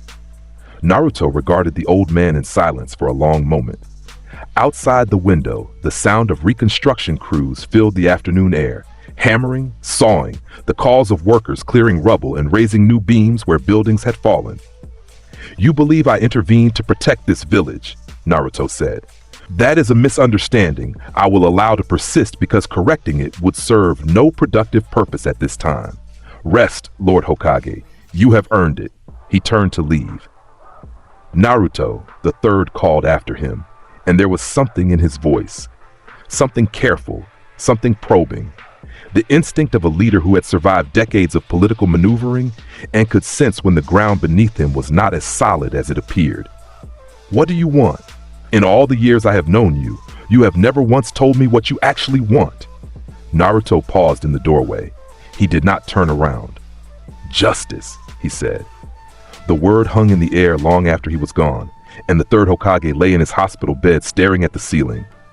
And the cold weight in his stomach that had been growing since Kakashi's first report settled deeper and heavier, and took on the unmistakable shape of dread. The weeks that followed the invasion were filled with political maneuvering, reconstruction efforts, and the kind of low-level chaos that follows any major military event. Tsunade was retrieved from her self-imposed exile and installed as the 5th Hokage. Naruto was present for the retrieval mission, a detail the mission reports glossed over because the actual events were too difficult to explain in standard documentation.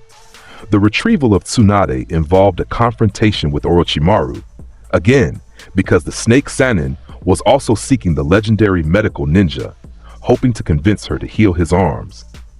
The meeting point was a town in the countryside where all three parties converged in a sequence of encounters that, in any other timeline, would have represented a pivotal moment for a young Naruto Uzumaki. In this timeline, the encounter was brief. Orochimaru, accompanied by his last loyal follower Kabuto Yakushi, confronted Tsunade and Jiraiya in an open field outside the town. Kabuto engaged Tsunade, exploiting her hemophobia, her crippling fear of blood, to gain a psychological advantage. Orochimaru, his arms useless but his tongue and his summoning jutsu still functional, faced Jiraiya. 2 Sannin against 2 Sannin, with Shizune running support, an epic battle between legendary figures that would have been the defining moment of this arc. Naruto ended it in 12 seconds. He appeared in the center of the battlefield, instant transmission, between Kabuto and Tsunade, and broke Kabuto's right arm with a casual grip and twist that made the medic nin's face go white and his knees buckle. Then he was across the field, instant transmission again, because why walk when you can be everywhere, placing himself between Orochimaru and Jiraiya. "We have met before," Naruto said to Orochimaru, and his tone was almost conversational, almost pleasant, in the way that a follow-up appointment is pleasant for the doctor, but significantly less so for the patient. "You left that encounter without your arms. I see you have not regrown them. How unfortunate for you. How entirely predictable." Orochimaru looked at the boy with eyes that contained a new emotion, one that the Sannin had never expected to feel toward a child. It was deference, not respect, not admiration, but the involuntary submission that a predator develops towards something higher on the food chain after a direct physical confrontation. His body remembered what his pride tried to forget. The phantom pain in his shoulders was suddenly very real. "Kabuto, we're leaving. But Lord Orochimaru, we are leaving." They left. Orochimaru retreated for the second time from an encounter with Naruto Uzumaki, and this time there was no rage in it, no burning desire for revenge, no promise that the next time would be different. This time, there was only the quiet, pragmatic withdrawal of an animal that had learned its lesson. Jiraiya, the Toad Sage, one of the 3 Sannin, godfather to Naruto by a connection he had neglected for 12 years, stood on the battlefield and looked at his godson with an expression that kept trying to form into something familiar and failing. He wanted to see Minato's son. He wanted to see the legacy of his student and his student's wife. He wanted to see potential, warmth, the will of fire that the 4th Hokage had died to pass on. What he saw was a pair of gray eyes that looked back at him with the polite, distant interest of a landlord inspecting a property he was considering demolishing. "You are Jiraiya of the Sannin," Naruto said. "You are my godfather. You have been absent for 12 years. Glyph, I want you to know that your absence was noted but irrelevant. I required nothing from you then, and I require nothing from you now. You may continue your research and your wandering with a clear conscience. If a creature of divine purpose needed a mortal guardian, I would have selected one less prone to alcoholism and voyeurism." Jiraiya flinched. He was a man who had faced down Kage and S-rank criminals in the Nine-Tailed Fox, and he flinched at the calm, measured disappointment of a 12-year-old who had just called him irrelevant, with the casual certainty of someone stating that the sky was blue. Tsunade became the 5th Hokage. She was a brilliant, powerful woman who carried the weight of her losses with a strength that Naruto found mildly admirable, not because he valued mortal resilience, but because he could recognize craftsmanship in even the most primitive materials. She was a fine leader for a civilization of mortals. The fact that her civilization was slated for eventual divine purification did not diminish her competence within its limited scope. The period of relative peace that followed the invasion lasted 3 months. In that time, Naruto trained in solitude, refining his divine ki control, pushing the limits of his Saiyan biology in ways that had nothing to do with the mortal training methods of the shinobi world. He sparred with himself using shadow clones made not of chakra, but of compressed ki, duplicates that hit with real force, that could use his techniques, that forced him to fight at levels that no mortal sparring partner could have provided. He grew stronger. That was the nature of the Saiyan body, always growing, always adapting, always pushing past its own limits, and in the hands of a divine consciousness that understood exactly how to exploit that biology. The growth curve was not a curve at all. It was a vertical line. 3 months after the invasion, Sasuke Uchiha disappeared from the village at night, abandoning his headband, his teammates, his duty, and what remained of his loyalty to Konoha. He went to Orochimaru because Orochimaru had promised him power, and power was the only currency that Sasuke's tortured, revenge-obsessed psychology could accept. The retrieval mission was assembled in haste. Shikamaru Nara was given tactical command of a team of Genin, himself, Choji Akimichi, Neji Hyuga, Kiba Inuzuka, and Naruto Uzumaki, to pursue Sasuke and the Sound Four bodyguards who were escorting him to Orochimaru's lair. Naruto agreed to participate because his plans for Sasuke were not yet complete, and allowing the Uchiha to reach Orochimaru would have complicated those plans in ways he found inconvenient. The pursuit through the forests of the Land of Fire was, in any other story, a series of grueling one-on-one battles between the Leaf Genin and the Sound Four, each fight a test of skill, will, and the bonds of friendship that drive people to push beyond their limits for the people they care about. In this story, Naruto solved each encounter himself, because waiting for mortals to fight mortals was an inefficiency he had no patience for. The first Sound Four member, Jirobo, a large, Earth-style user who trapped the team in a dome of stone, lasted exactly as long as it took Naruto to say "tedious" and deliver a single ki-enhanced punch to the dome wall. The entire structure exploded outward in a hail of stone fragments, and Jirobo, standing on the other side, caught the shockwave full force and was thrown 300 meters through the forest, bouncing off trees like a pinball, until physics and biology conspired to bring him to a very final stop. Shoji, who had been preparing to sacrifice himself in a solo fight against Jirobo using his family's forbidden food pills, stood in the wreckage of the dome and blinked. "Was that?" he began. "We are wasting time," Naruto said, already moving. "Keep up or fall behind.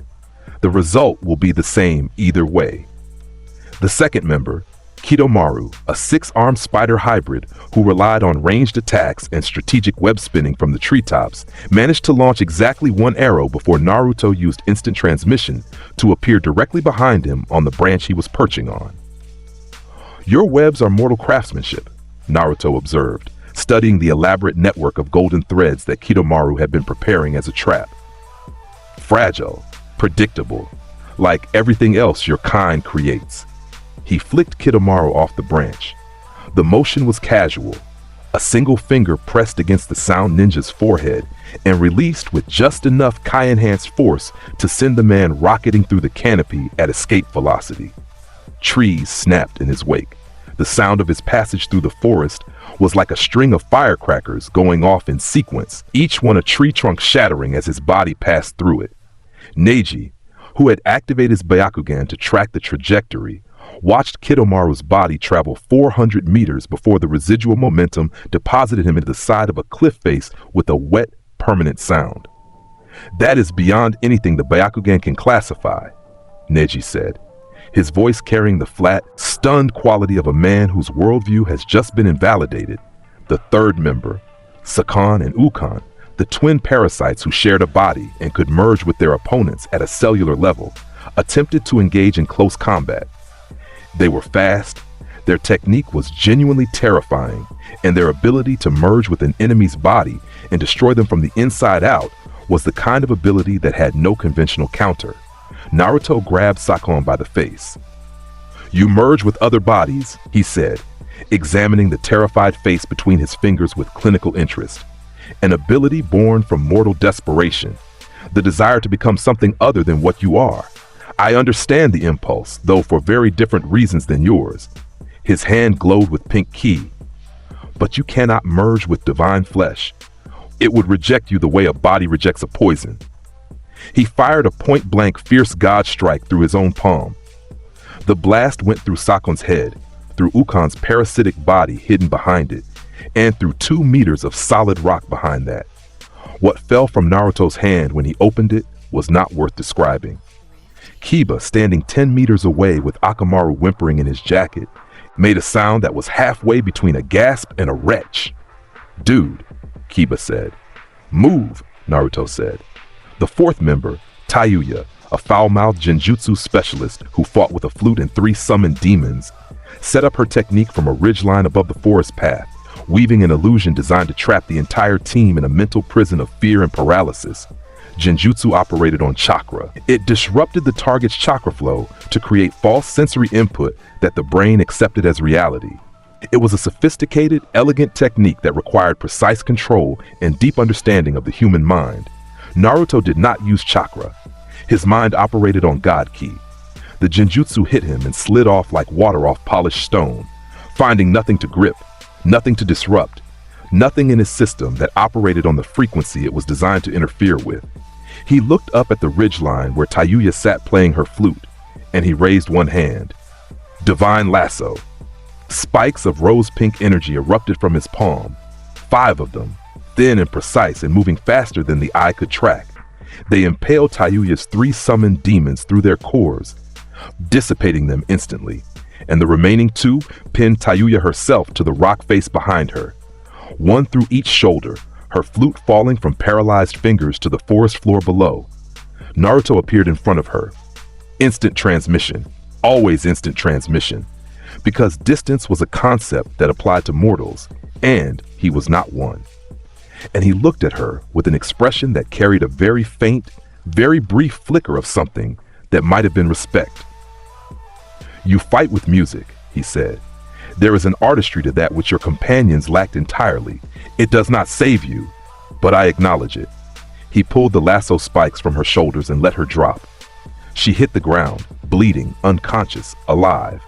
It was the closest thing to mercy he had shown all day, and he did not dwell on why Shikamaru, standing at the rear of the group, watched the entire sequence of events with the expression of a man who had been asked to do a math problem and had arrived at the classroom to find that someone had already solved every equation on the board, demolished the board itself, and was now calmly suggesting they proceed to the next building.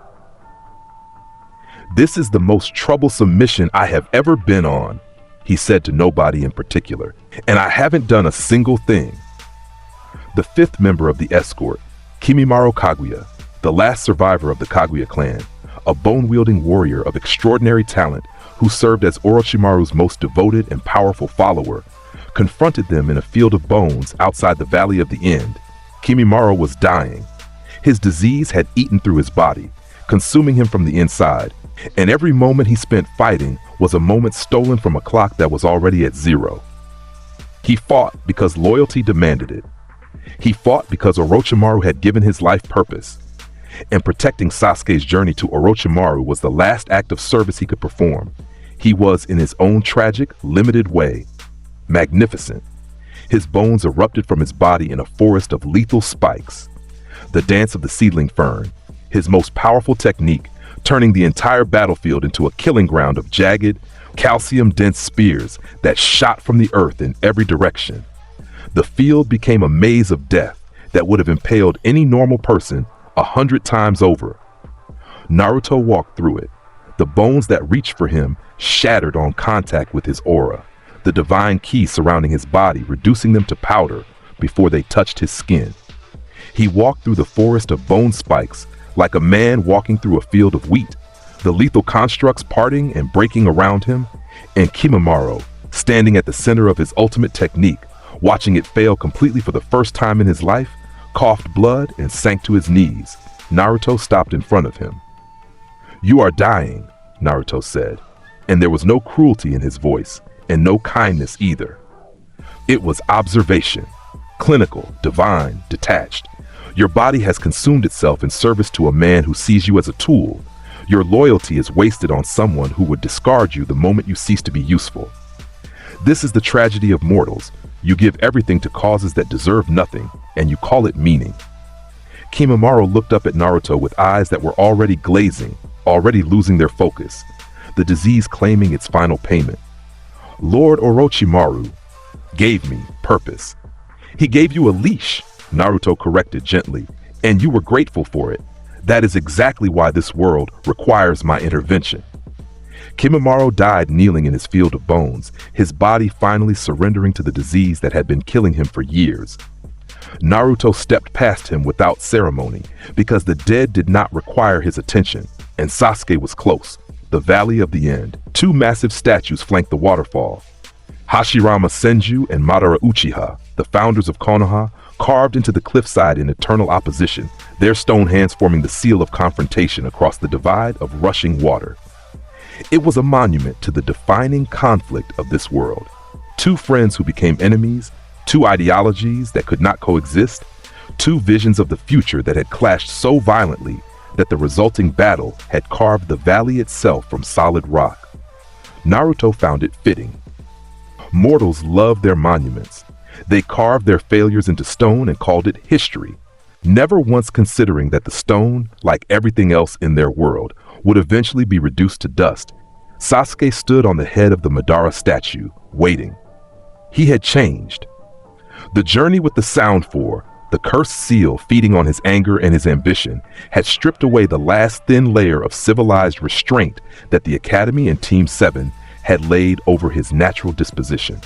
He stood in the gray light of the overcast sky with the curse mark spreading across his skin in black, flame-like patterns, his Sharingan blazing red, his posture carrying the coiled, desperate energy of an animal that knew it was trapped and had decided to fight its way out regardless. Naruto, Sasuke said, and the name came out sharp, bitten off, carrying more emotion in 2 syllables than the Uchiha had shown in months. I knew they'd send you. Naruto stood on the head of the Hashirama statue, across the waterfall, his gray eyes calm, his posture relaxed, the wind moving through his hair. He looked at Sasuke the way one might look at a complicated piece of furniture that had served its decorative purpose and was now in the way. They did not send me, Sasuke. I came because your disposal falls under my jurisdiction, and I do not delegate tasks of personal significance to lesser beings. Sasuke's jaw tightened. Disposal. You think you can just... I think nothing, Naruto interrupted, and his voice carried over the roar of the waterfall with the effortless authority that carries every word he spoke. I know. There is a distinction that mortals consistently fail to grasp, and you are no exception. You have abandoned this village to seek power from a man whose arms I tore from his body with my bare hands. You have betrayed the people who tolerated your arrogance, your cruelty, and your obsessive pursuit of a revenge that defines the limits of your imagination. And you have done all of this because you believe, with the unearned confidence that is the defining characteristic of the Uchiha bloodline, that you deserve to be stronger than you are. Naruto took a single step forward, to the very edge of the Hashirama statue's head. Your Uchiha arrogance and your endless, gnawing greed for power represent the peak of mortal sin. You are a creature so consumed by its own smallness that you reach for destruction and call it ambition. You reach for Orochimaru and call it strength. You reach for the Mangekyo Sharingan, willing to sacrifice whatever remains of your humanity to obtain it. And you have never once considered the possibility that all of your reaching will amount to nothing. Because the gap between what you are and what I am is not a gap that ambition or hatred or forbidden jutsu can bridge. Sasuke's Sharingan spun faster, the curse mark pulsed, spreading further across his skin, responding to the emotional turmoil that Naruto's words were generating. Rage, fear, denial, the desperate, suffocating need to prove that this was wrong, that he was special, that the Uchiha name and the Uchiha eyes and the Uchiha destiny meant something. Shut up, Sasuke snarled. You don't know anything about me. You don't know what I've lost. You don't know what I have to do. I know everything that matters about you, Naruto replied. I know that you are mortal, and that being mortal is a terminal condition for which there is only one cure. The cure is not the one you are seeking. Sasuke activated Curse Mark Stage 2. The transformation was violent. His skin went gray, his hair grew, darkened, took on a wild, mane-like quality. A cross-shaped mark spread across his face. The most dramatic change was the wings. Massive, hand-shaped appendages that erupted from his back and spread wide, lifting him into the air above the Madara statue, silhouetted against the gray sky like a creature from a nightmare. His power multiplied. Even Naruto could sense the difference. The curse mark drawing on nature energy, amplifying Sasuke's chakra reserves, pushing his physical capabilities well beyond their natural limits. In this form, Sasuke Uchiha was operating at a level that would challenge most jonin, possibly even most Kage. It did not matter. Sasuke cupped his hand at his side, and lightning gathered, bright, screaming, electric blue, the characteristic sound of the Chidori filling the valley with its shrieking bird call. But this was not the standard Chidori. Amplified by the curse mark, fed by Sasuke's surging reserves, the technique had evolved. Darker, denser, crackling with enough electrical energy to split stone. Sasuke poured everything into it. Every ounce of chakra, every fragment of rage, every desperate, wounded piece of his shattered pride. "I'll kill you," Sasuke screamed, and the words were raw and broken and genuine in a way that nothing the Uchiha had said in months had been. "I'll take everything you have, your power, your arrogance, all of it. I'll surpass you, and then I'll kill Itachi, and then everyone will know that the Uchiha are." "Witness the pinnacle of beauty," Naruto said. And then Naruto Uzumaki transformed. It began in his eyes. The gray irises lit from within, taking on a luminous quality that had nothing to do with any dojutsu or keke genkai in the shinobi world's catalog. Then his hair changed, the blonde shifting, deepening, cycling through shades of gold and copper and rose until it blazed a brilliant, radiant pink that cast its own light, independent of the gray sky above. The hair rose slightly, defying gravity, each strand outlined in a glow that pulsed with the rhythm of a heartbeat that was no longer entirely human. The aura erupted. It was not an explosion of power. It was an arrival, the manifestation of a force that had been present all along, hidden behind flesh and restraint and the thin pretense of mortality, now revealed in its true form because its vessel had decided, in this moment, that concealment was no longer necessary. Dark rose-colored energy flooded the valley. It was beautiful, genuinely, breathtakingly beautiful, in a way that made the beauty itself feel threatening. Because beautiful things in this world were flowers and sunsets and the faces of people you loved, and this was none of those things. This was the beauty of a galaxy collapsing, the beauty of a star going supernova, the beauty of something so vast and powerful that the human mind could only process it as aesthetic, because processing it as a threat would cause immediate psychological shutdown. Black shadow wisps spiraled upward through the rose aura like smoke from a fire that burned on a fuel source no mortal had ever identified. The wisps moved with deliberate, almost sentient patterns, curling, reaching, withdrawing. And where they touched the air darkened as though light itself was being consumed. The water in the valley below responded. The waterfall stuttered. The river split, physically, visibly split, pushed apart by the shockwave of the transformation. The water forced backward against its own current, against the fundamental laws of fluid dynamics, because the energy radiating from the figure hovering above the Hashirama statue was exerting a gravitational influence that superseded natural forces. The sky darkened. Clouds pulled inward from every direction, spiraling toward the valley as though drawn by an invisible hand, and the gray overcast deepened into something blacker, heavier, more oppressive, a sky that looked like it was preparing for the end of the world, because in a very real sense, it was. Super Saiyan Rosé. Naruto hovered above the Hashirama statue, his pink hair blazing, his dark rose aura pulsing around him in a steady, rhythmic display of power that made the stone statues below him vibrate. He opened his eyes, and they were the same gray they had always been, but they held a light behind them now, a cold, divine luminescence that said, more clearly than any words, that the being who lived behind those eyes was fully present, fully awake, and fully prepared to demonstrate exactly why the mortal world should be afraid. He looked across the valley at Sasuke, wings spread, Chidori screaming, curse mark fully active.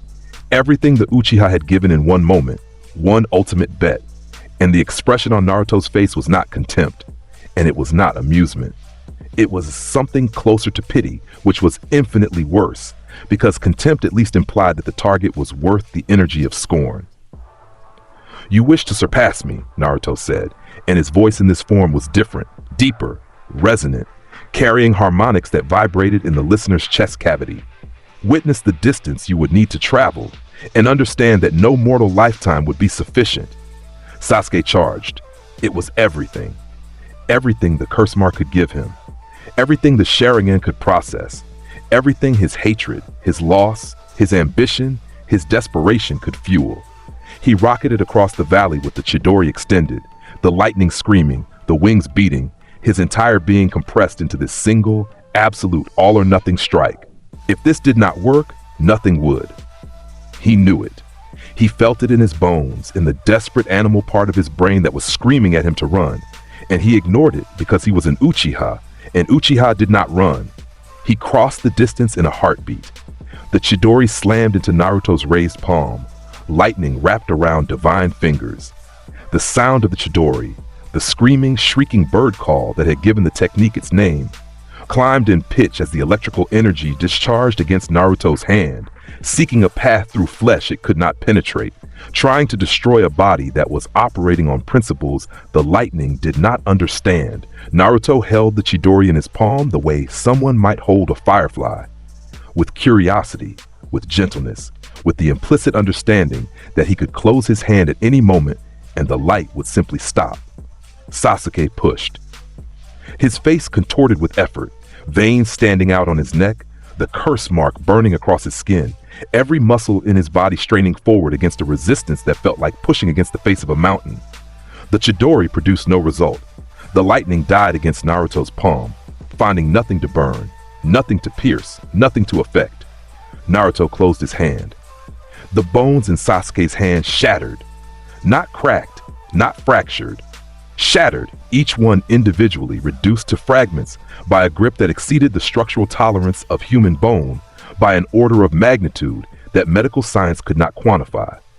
The sound was wet and sharp and final, and the pain that accompanied it was so comprehensive and so total, so far beyond anything Sasuke's pain threshold had been calibrated to handle, that the scream it produced came from somewhere below his conscious mind. A primal, involuntary sound that bypassed dignity and pride and the Uchiha code of emotional restraint and emerged as the raw, honest expression of a human being in the worst agony of their life. Sasuke's Sharingan deactivated. The curse mark began receding, not willingly, not because Sasuke had chosen to release it, but because his body's emergency systems were shutting down non-essential functions to deal with the catastrophic damage to his hand, pulling chakra from the curse mark's amplification to redirect toward basic survival processes. Naruto still held the destroyed hand. "Violent, fierce God Slicer," he said, quiet, calm, the words spoken with the same soft precision he had used on the first night of his awakening, when he had cut the cage of the Nine Tails to pieces in his own mindscape. The blade ignited in his free hand, pink, perfect, humming with divine purpose, and he drove it forward. It entered Sasuke's body just below the left ribcage. The blade passed through skin, muscle, and organ tissue with zero resistance, exiting through his back and continuing until it struck the stone surface of the Madara statue behind him with a sound like a bell being struck in an empty church. Sasuke was pinned. The keyblade held him against the stone face of the Madara statue like a butterfly mounted in a display case, his wings sagging, his Sharingan dark, his curse mark faded to nothing, his body held upright only by the blade of divine energy that passed through his midsection and embedded itself in the rock behind him. Blood ran down the stone. His breathing was shallow, rapid, the panting of a body trying to survive damage that his medical training told him was not survivable. Naruto released Sasuke's ruined hand and let it fall. He stepped close enough that Sasuke, through the haze of pain and shock and the encroaching darkness at the edges of his vision, could see nothing but the pink-haired figure standing directly in front of him. The dark rose aura casting its glow across features that were the same age as his and carried a weight that was older than anything Sasuke had ever encountered. "You are nothing but a stepping stone for my utopia," Naruto said, and the words were delivered directly, quietly, from inches away, the way someone shares a secret with someone they will never see again. Your blood, your eyes, your name, your endless, tiresome quest for vengeance, all of it amounts to a footnote in a story that's about something so far beyond your comprehension that explaining it to you would be a waste of the air required to form the words. Sasuke's mouth moved. Blood dripped from his lips. He was trying to speak, trying to form words, trying to find something. Some final defiance, some last snarl of Uchiha pride, to throw in the face of the being who had just destroyed him in every way a person could be destroyed. Nothing came. His mouth moved, but no words formed, and the expression on his face as the last of his consciousness faded was not anger or defiance or any of the emotions he had built his entire identity around. It was understanding. The terrible, unwanted, inescapable understanding that every word Naruto had spoken was true, that the gap between them was not a gap that could be closed, and that everything he had done, leaving the village, seeking Orochimaru, sacrificing his bonds, embracing darkness, had been as meaningless as an ant challenging the sky. Sasuke's head dropped. He hung on the keyblade, pinned to the Madara statue, unconscious, bleeding, permanently diminished by the encounter in ways that went far deeper than the physical damage. Naruto turned away. He did not look back. He dismissed the violent, fierce God Slicer, and the blade disappeared from Sasuke's body, and the Uchiha slid down the face of the Madara statue and collapsed at its base in a heap of broken bones, cooling blood, and shattered self-image. He would live. The blade had been placed with surgical precision, devastating but not immediately fatal. He would be found by the leaf retrieval team. He would be hospitalized, treated, and saved by medical ninja who would spend weeks trying to understand the nature of the wound and failing completely. But he would never be the same. He would carry the scar, and he would carry the memory, and both of them would define the rest of his life in ways he could not yet imagine. Naruto walked to the edge of the Hashirama statue.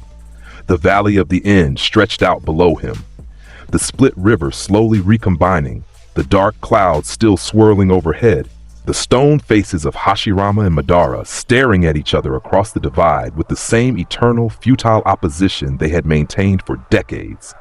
He looked out over the valley, and then beyond it, south toward the land of fire, toward Konoha, toward the village that had raised him in hatred and ignorance and was only now beginning to understand what it had created. And then further, east toward the land of water, west toward the land of wind, north toward the land of lightning, and beyond those to every hidden village, every nation, every population center across the entire continent. The shinobi world, a world of child soldiers and endless war, a world where power was measured in the ability to destroy and loyalty was measured in the willingness to die. A world that weaponized hatred, that turned trauma into technique, that taught 6-year-olds to throw knives and 12-year-olds to kill, and then acted surprised when the adults those children became perpetuated the same cycles of violence that had produced them.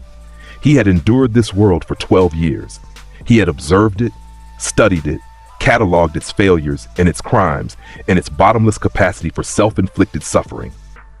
He had worn the mask of a student, a teammate, a genin, a member of a system he intended to dismantle, and he had gathered every piece of intelligence and every shred of understanding necessary to execute the plan that had been forming behind his gray eyes since the night he crushed 9 villagers to death in an alley, and felt the divine certainty of his purpose settle into his bones like granite. The preparation was complete. The rehearsal was over. The mask was off. Naruto ascended from the Valley of the End. He rose into the darkened sky, the dark rose aura of Super Saiyan Rose burning around him in the gray air, the black shadow wisps trailing from his form like the tail of a comet. He rose above the statues, above the valley walls, above the tree line, until the entire landscape spread out below him like a map drawn by a civilization that did not know it was already dead. The wind at altitude was cold and sharp and carried the faint scent of rain from the clouds that his transformation had pulled in. He hovered there, a point of pink light in the darkened sky, visible for miles, a new star in a firmament that had never seen anything like him and never would again. He looked down. He looked out. He looked at the world of mortals in every direction, and the expression on his face was the expression that Goku Black had worn when he first looked upon Universe 7 and recognized it for what it was. A garden choked with weeds, a paradise corrupted, a creation that had fallen so far from its original purpose that restoration was impossible, and the only remaining act of divine love was destruction. The wind howled, the clouds churned. Below him, somewhere in the valley, Sasuke Uchiha lay bleeding against a statue of a man who had tried to build a world of peace and failed, because mortals always failed. Because failure was encoded in their nature the way instinct was encoded in an animal's blood. Naruto spoke. His voice carried across the valley, across the water, across the stone faces of the statues and the trees that lined the cliff tops, and the empty, windswept landscape that stretched in every direction toward the edges of a world that had just run out of time. The Zero Mortals plan begins now. The words hung in the air, carried by the wind, echoing off the valley walls, settling into the stone and the water and the soil, with the finality of a door being closed that would never be opened again. Then Naruto Uzumaki, Zamasu, Goku Black, the divine consciousness reborn in mortal flesh, the force of nature that the shinobi world had mistaken for a child, turned toward the horizon. He flew. The rose-colored streak crossed the sky like a wound in the clouds, moving with purpose, moving with certainty, moving with the unhurried determination of something that had all the time in the world, because the world and everything in it already belonged to him. He flew away from Konoha, away from the village that had hated him and feared him, and never once understood what it was harboring behind those gray eyes. He flew toward the future he had been planning since the night he woke up and remembered who he was. The shinobi world watched him go, or rather, the tiny fraction of the shinobi world that was aware of what had just happened at the Valley of the End watched him go, and the cold dread that settled into their bones as that pink light disappeared over the horizon was the kind of dread that does not fade with time or distance or reassurance, because they understood on the same deep, instinctive level that the villagers in the alley had understood 7 years ago, that the thing they had just witnessed was not a battle or a defection or a missing 9 fleeing the village. It was a beginning. The retrieval team found Sasuke 40 minutes later, unconscious at the base of the Madara statue, his hand shattered, a wound through his midsection that glowed faintly pink at its edges and resisted every healing jutsu they tried. They stabilized him, loaded him onto a stretcher, and carried him back toward Konoha through a forest that felt different, quieter, heavier, as though the trees themselves were holding their breath. Kakashi met them at the village gates. He looked at Sasuke on the stretcher, looked at the wound, looked at the faintly glowing pink edges, and knew exactly who had inflicted it and exactly what it meant. "Where is Naruto?" he asked, and his voice was very steady and very controlled. "Gone," Shikamaru said. The young Nara's eyes were shadowed, his posture carrying a weight that had nothing to do with physical exhaustion. He left. He flew into the sky and he left, and he said something before he went that. He trailed off, and something in his expression suggested that he was going to spend a very long time trying to forget the sound of those words and would never entirely succeed. Kakashi looked at the sky. Clear now, the storm clouds dispersing, the afternoon sun breaking through as though nothing had happened, and the weight that settled onto his shoulders was not the weight of failure or grief or the loss of a student. It was the weight of foreknowledge. The absolute, bone-deep certainty that whatever was coming next was going to be worse than anything the shinobi world had ever faced, and that the boy he had tried to teach, tried to understand, tried to fit into a framework that was never designed to contain him, was going to be the one bringing it. In the Hokage's office, Tsunade received the report and dismissed everyone except Kakashi and Jiraiya. The three of them sat in the lamplight as evening settled over the village, and the conversation they had was not recorded, was not documented, and would never appear in any official record. What was said in that room stayed in that room. But anyone walking past the Hokage's office that night, if they had pressed their ear to the door and listened very carefully through the thick wood, would have heard something they had never heard from behind that door before. Silence. The absolute defeated silence of three of the most powerful and experienced ninja in the Hidden Leaf Village, sitting in a room together with nothing to say. Because there was nothing to say. Because the thing they were facing did not have a solution that existed within the boundaries of anything they knew or anything they could do. Somewhere beyond the horizon, flying through a sky that was darkening toward night, the pink light burned steady and unwavering, moving south, moving toward the rest of the world, carrying inside it a consciousness that had tried this once before in another universe and had been stopped by the intervention of a power that did not exist in this reality. There would be no Xeno here, no Grand Priest, no divine failsafe to erase the anomaly and reset the timeline. There was only the world, and the God who had come to cleanse it, and the infinite, terrible patience of a being who had all the time he needed because no one in this world could take it from him. The sun set over Konoha. Lights flickered on in windows. Children were called inside for dinner. The village that had survived the Nine-Tails attack and the Sound Sand invasion and the defection of its last Uchiha settled into another evening, another night, another cycle of the mundane, mortal routine that defined the lives of people who did not know that the world they lived in had just received its expiration date.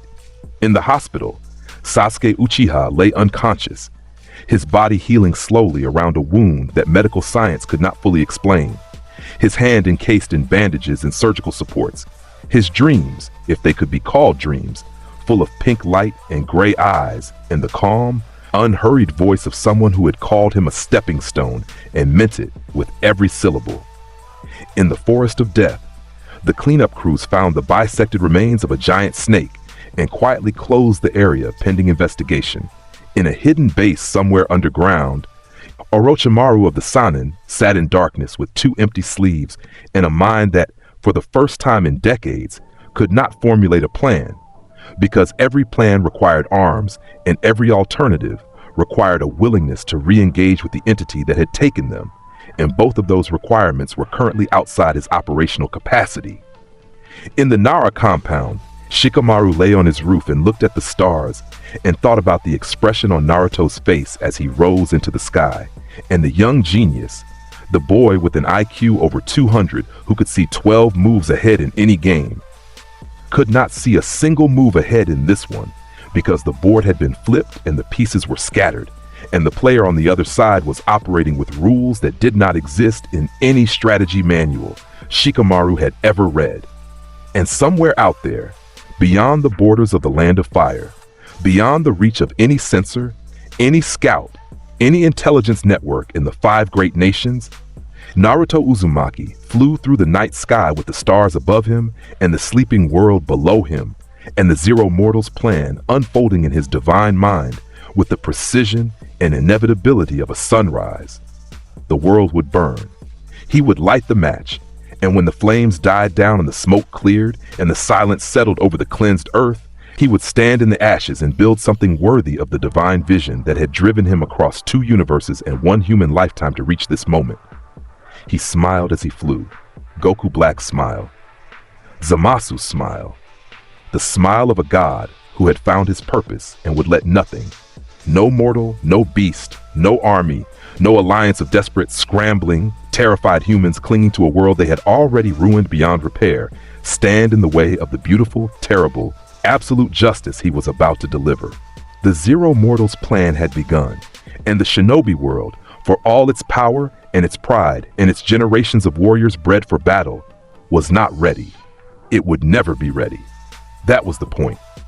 The world learned this the way it learned everything, through pain, through loss, through the slow and terrible education of watching its strongest pillars crack and fall, and understanding, in the dust that followed, that the architecture it had trusted to hold the sky in place had never been designed to withstand what was coming. The first reports arrived in fragments. A trading caravan on the southern road between the Land of Fire and the Land of Wind saw the light, a pink streak cutting across the pre-dawn sky like a comet with intention, moving south-southwest at a speed that made the eye water trying to track it. The caravan master, a retired chunin who had served in the Third Shinobi War, watched the light disappear over the horizon, and felt his hands go cold on the reins. He had spent 30 years around Chakra and the people who wielded it, and every instinct that those 30 years had cultivated was telling him the same thing. That whatever had just crossed the sky was not a technique, was not a weapon, was not anything his experience could classify, and that the direction it was heading led to the hidden sand village. He was right. Naruto arrived at the gates of Sunagakure at dawn. The desert was still cool, the air carrying the thin chill of a night that had not yet fully surrendered to the sun. The sand stretched in every direction, vast, pale, sculpted into dunes by winds that had been reshaping this landscape since before the first human being decided to build a village in the middle of it and call the decision wise. The walls of Suna rose from the desert floor like the spine of a buried animal, sandstone and compressed earth layered over generations into fortifications that had withstood wars, storms, and the corrosive patience of the desert itself. The sentries on the eastern wall saw him first, a point of pink light descending from the brightening sky, dropping toward the desert floor with the controlled, unhurried trajectory of something that was choosing to descend rather than being pulled down by gravity. The light resolved as it fell, a human shape, small, surrounded by an aura that pulsed with colors the sentry's eyes kept trying to reject. Dark rose and deep purple and the black of something that existed behind color altogether. The boy landed 300 meters from the main gate. His feet touched the sand, and the sand responded. In a perfect circle radiating outward from the point of contact, 50 feet in diameter, instantaneous, soundless, the loose desert surface compressed. Grains fused to grains, molecular bonds were forming under the sheer gravitational pressure of the God Ki radiating from his body, and the sand became glass. Smooth, flawless, faintly reflective glass that caught the first rays of the rising sun and threw them back in fractured patterns of light that painted the walls of Suna in colors the desert had never produced on its own. Naruto stood on the glass circle in the center of the desert and looked at the walls of the hidden sand with gray eyes that held no urgency, no excitement, no anger, and absolutely no doubt about what was going to happen next. The alarm sirens began their wail within seconds. Inside the village, the response was immediate. Suna's military apparatus, honed by decades of desert warfare and the institutional paranoia of a village that had always been the smallest and most vulnerable of the 5 great nations, activated with trained precision. Jonin squads deployed to the walls. Chunin formed secondary defensive lines behind the gates. The Puppet Brigade, Suna's elite corps of combat puppeteers, specialists in long-range engagement and tactical deception, took positions along the upper ramparts, their chakra strings already extending to the sealed storage units containing their most powerful combat puppets. The Kazekage appeared on the wall above the main gate. He was a tall man, robed in the traditional garb of the Wind Shadow, his face half covered by the veil that Suna's leaders wore as both tradition and practical protection against the desert wind. His eyes, visible above the veil, carried the steady, calculating composure of a leader who had fought his way to the top of a military hierarchy that did not tolerate weakness. Behind him, stretching along the wall in both directions, stood every available combat ninja in the village. Hundreds of them, arranged in defensive formations that had been drilled and re-drilled until the positioning was muscle memory, each one carrying weapons designed for the specific environmental conditions of desert warfare. Wind-style specialists occupied the high positions. Earth-style users anchored the base. The Puppet Brigade filled the gaps with mechanical soldiers that did not tire, did not flinch, and could be replaced faster than living bodies. The Kazekage looked down at the boy, standing on the circle of glass in the sand, and recognized the description from the emergency intelligence briefings that had been flowing between the 5 great villages in increasing volume and decreasing coherence over the past 72 hours. Gray eyes, pink-tinged aura, power signature unclassifiable. Destroyed the Sound Sand Invasion Shukaku Gambit single-handedly, defeated Orochimaru of the Sannin, flew into the sky and disappeared. Declared something about a plan. The Kazekage had read the reports. He had dismissed the more extreme claims as exaggeration filtered through panic, because that was what leaders did. They applied rational frameworks to irrational information and extracted actionable intelligence. The boy was dangerous, certainly. Possibly S rank. Possibly beyond S rank if the Leafs' reports were to be trusted, which they often were not. He addressed his forces with the speech he had prepared. He spoke about duty, about the will of wind, about the generations of sand ninja who had fought and bled and died to build and defend this village. He spoke about the legacy they were protecting and the courage that was required to protect it. His voice was strong, measured, carrying the authority that the title of Kazekage demanded. It was a good speech. It was the speech of a mortal leader addressing mortal soldiers about a mortal threat, and every word of it was inadequate in a way that the Kazekage would not understand until the gap between what he was facing and what he thought he was facing became a physical sensation. Naruto walked toward the gates. He did not run. He did not fly. He walked across the glass surface of what had been sand, his footsteps producing no sound, his aura trailing behind him in lazy, spiraling patterns of dark rose energy that left faint afterimages in the morning air. The distance between him and the wall decreased at the steady, unhurried pace of someone approaching a door they fully intended to open, regardless of what was standing behind it. The Kazekage gave the order. 300 wind-style jutsu fired simultaneously from the walls. The collective output of every wind specialist in Suna, the village that had produced more wind-style masters than any other in the shinobi world, directed at a single target. The techniques merged in the air above the desert, individual streams of cutting wind combining into a wall of compressed atmosphere that howled toward Naruto with enough force to strip flesh from bone, to scour stone to powder, to reduce anything organic in its path to a fine red mist that the desert wind would carry away like dust.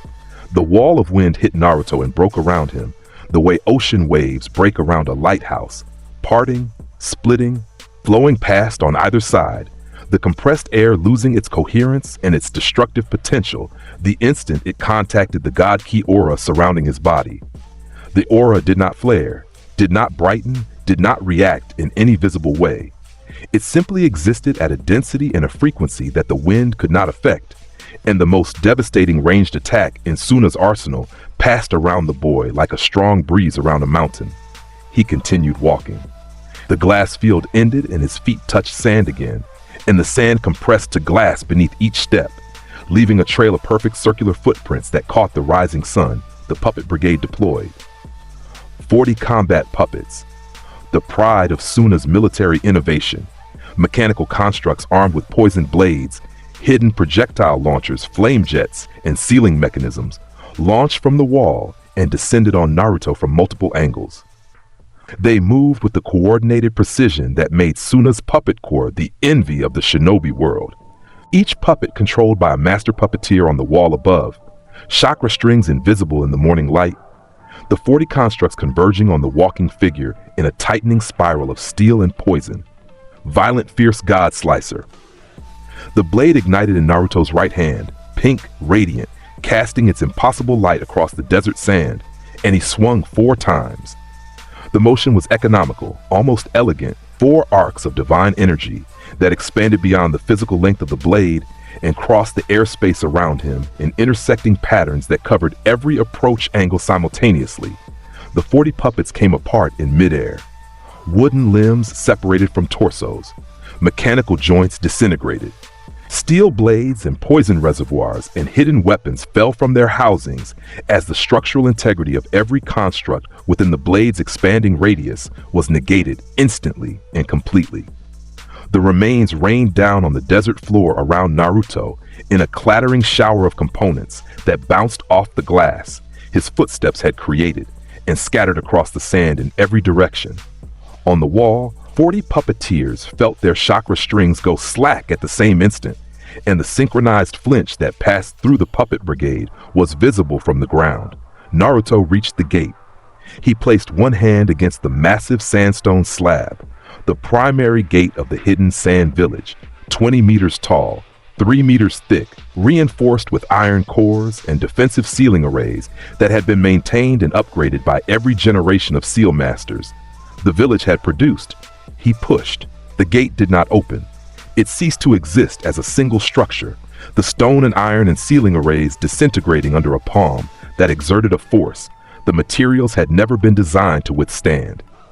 The gate blew inward in a hail of fragments, stone shards and iron splinters and broken seal paper scattering down the main thoroughfare of the village in a debris cloud that forced the secondary defensive line to shield their faces and fall back. Naruto walked through the opening where the gate had been and entered the hidden sand village. What followed was not a battle. A battle implies two sides with the capacity to harm each other, and only one side of this engagement possessed that capacity. The Earth-style specialists formed walls, thick, reinforced barriers of compressed stone that rose from the ground in front of Naruto's path. He walked through them. His body did not accelerate, did not brace, did not change its posture in any way.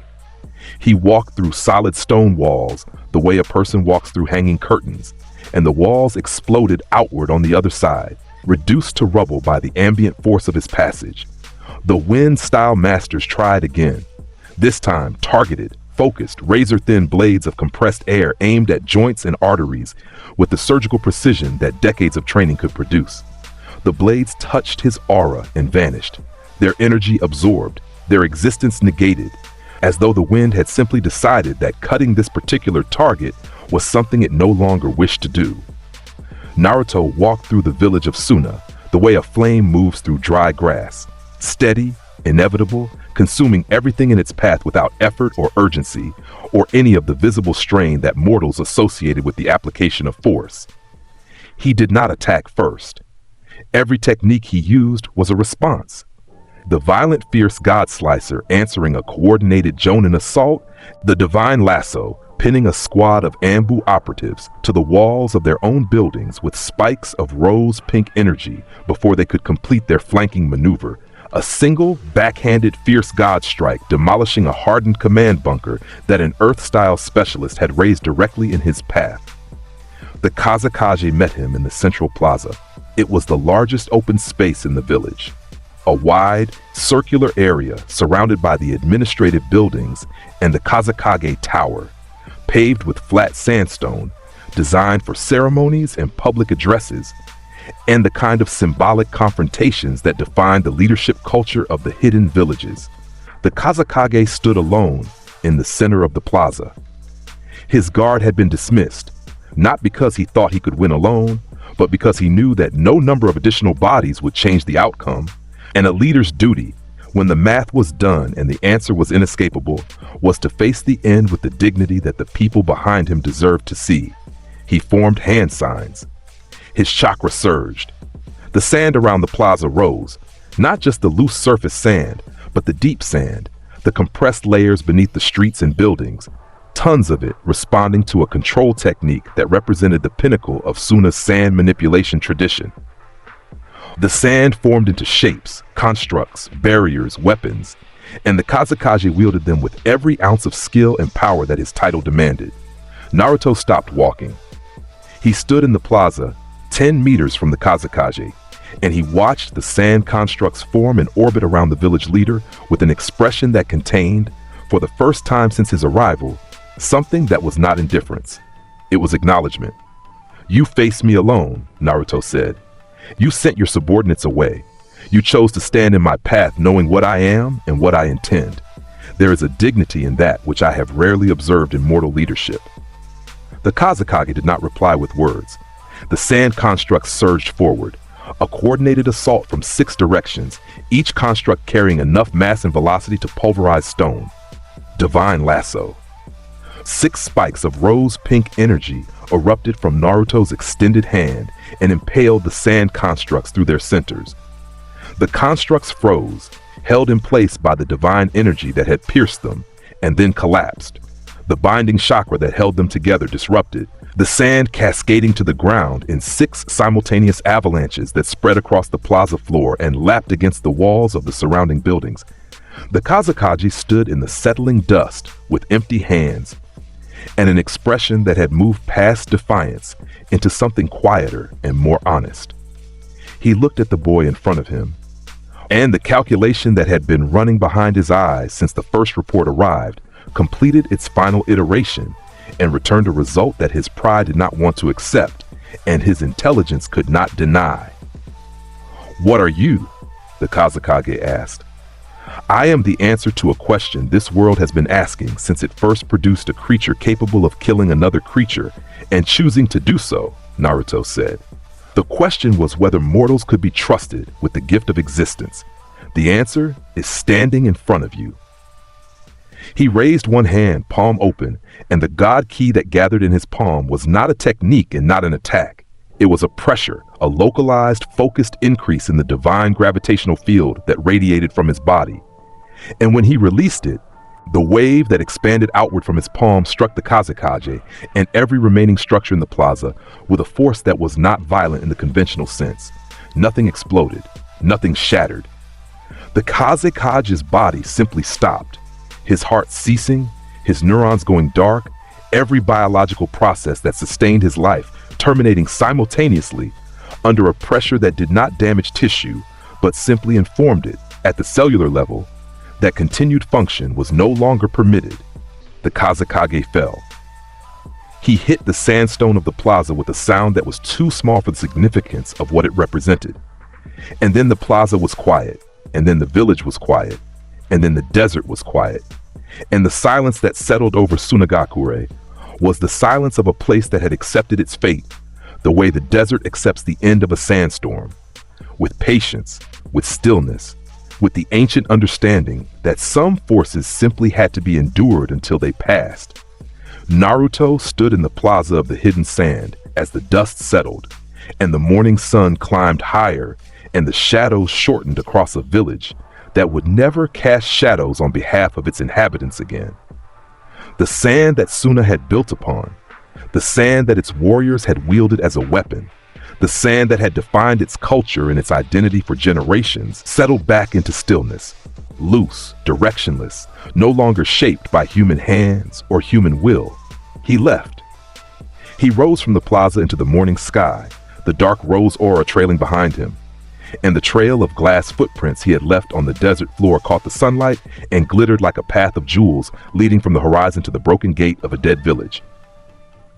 The world learned about Suna 12 hours later, when a merchant caravan arrived at the village gates and found them open and shattered, and the streets beyond them silent, in a way that sand should not be silent, heavy, occupied, a silence that had weight and presence, the silence of a room where something terrible had happened and the air had not yet recovered.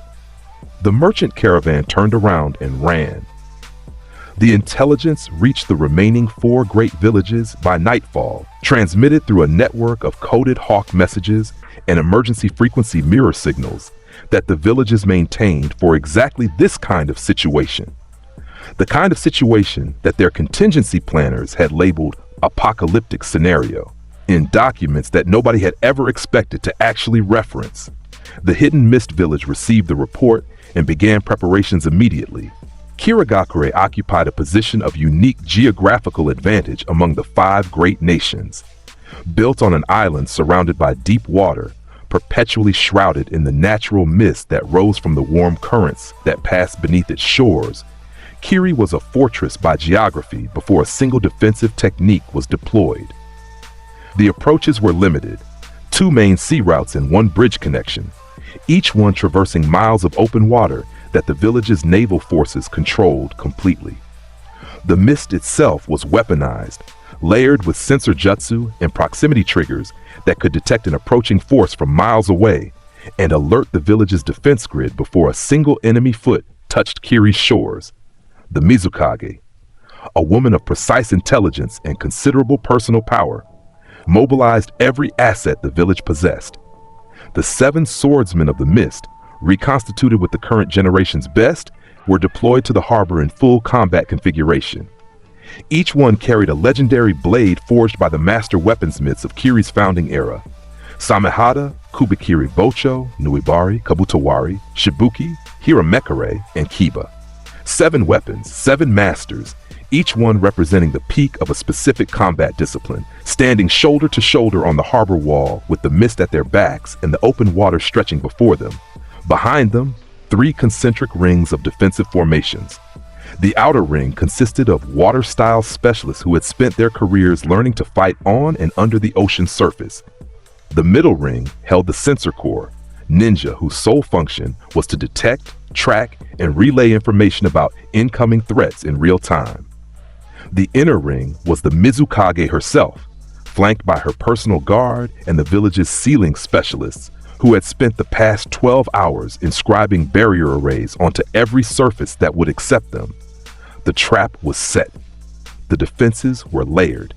The mist was thick and sensor-loaded and covered every approach for miles. By any conventional military assessment, the Hidden Mist Village was as prepared as a hidden village could be. Naruto bypassed all of it. Instant transmission deposited him in the center of the Mizukage's command room, behind the barriers, behind the sensor grid, behind the 7 swordsmen, behind every layer of defense that Kiri had spent 12 frantic hours constructing. He materialized from nothing, the displaced air creating a soft pop that sounded, in the context of the heavily fortified command room, like a gunshot. The Mizukage's guard reacted instantly, 6 elite jonin drawing weapons and launching attacks at the figure that had appeared in the center of the room without triggering a single alarm, a single sensor, a single one of the hundreds of detection mechanisms that surrounded the building in overlapping fields of coverage. Fierce God Strike. 6 small spheres of compressed God Ki launched from his open palm in a fan pattern that covered the room. 6 jonin hit 6 walls cratered. 6 bodies slid to the floor and did not rise. The Mizukage stood behind her desk with water-style chakra already forming around her hands. A defensive technique that armored her in a layer of superheated water, capable of deflecting most physical attacks and dissolving most projectiles on contact. Naruto looked at her with the same mild, evaluative expression he had worn throughout his passage through Suna. Your defenses were designed to detect and repel threats approaching from outside your perimeter. You built your fortress facing outward, and it did not occur to you that the thing you were defending against might simply appear inside the walls. This is the limitation of mortal strategic thinking. You prepare for the threats you can imagine and are consistently destroyed by the ones you cannot. The Mizukage responded by detonating the water armor outward in a boiling shockwave, an offensive conversion of a defensive technique, the kind of creative adaptation that had earned her the title of Mizukage. The superheated water exploded in every direction, filling the room with steam that would have scalded the flesh from anyone caught in the blast radius. The steam hit Naruto's aura and evaporated. The water, already vapor, already at temperatures that exceeded the tolerance of human tissue, transitioned to a state beyond gas, the molecules splitting apart under the divine pressure that surrounded his body, the hydrogen and oxygen separating and dispersing into the air as though the water itself had decided that existing near this particular being was something it would rather not do. The Mizukage stared at the clear air where her technique had been. "You weaponize water," Naruto said.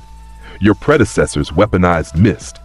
Your village has built its entire military identity around the manipulation of a substance that I can reduce to its component atoms with the ambient pressure of my presence. Your strategy was impressive within the constraints of what you understood to be possible. Those constraints have just been revised."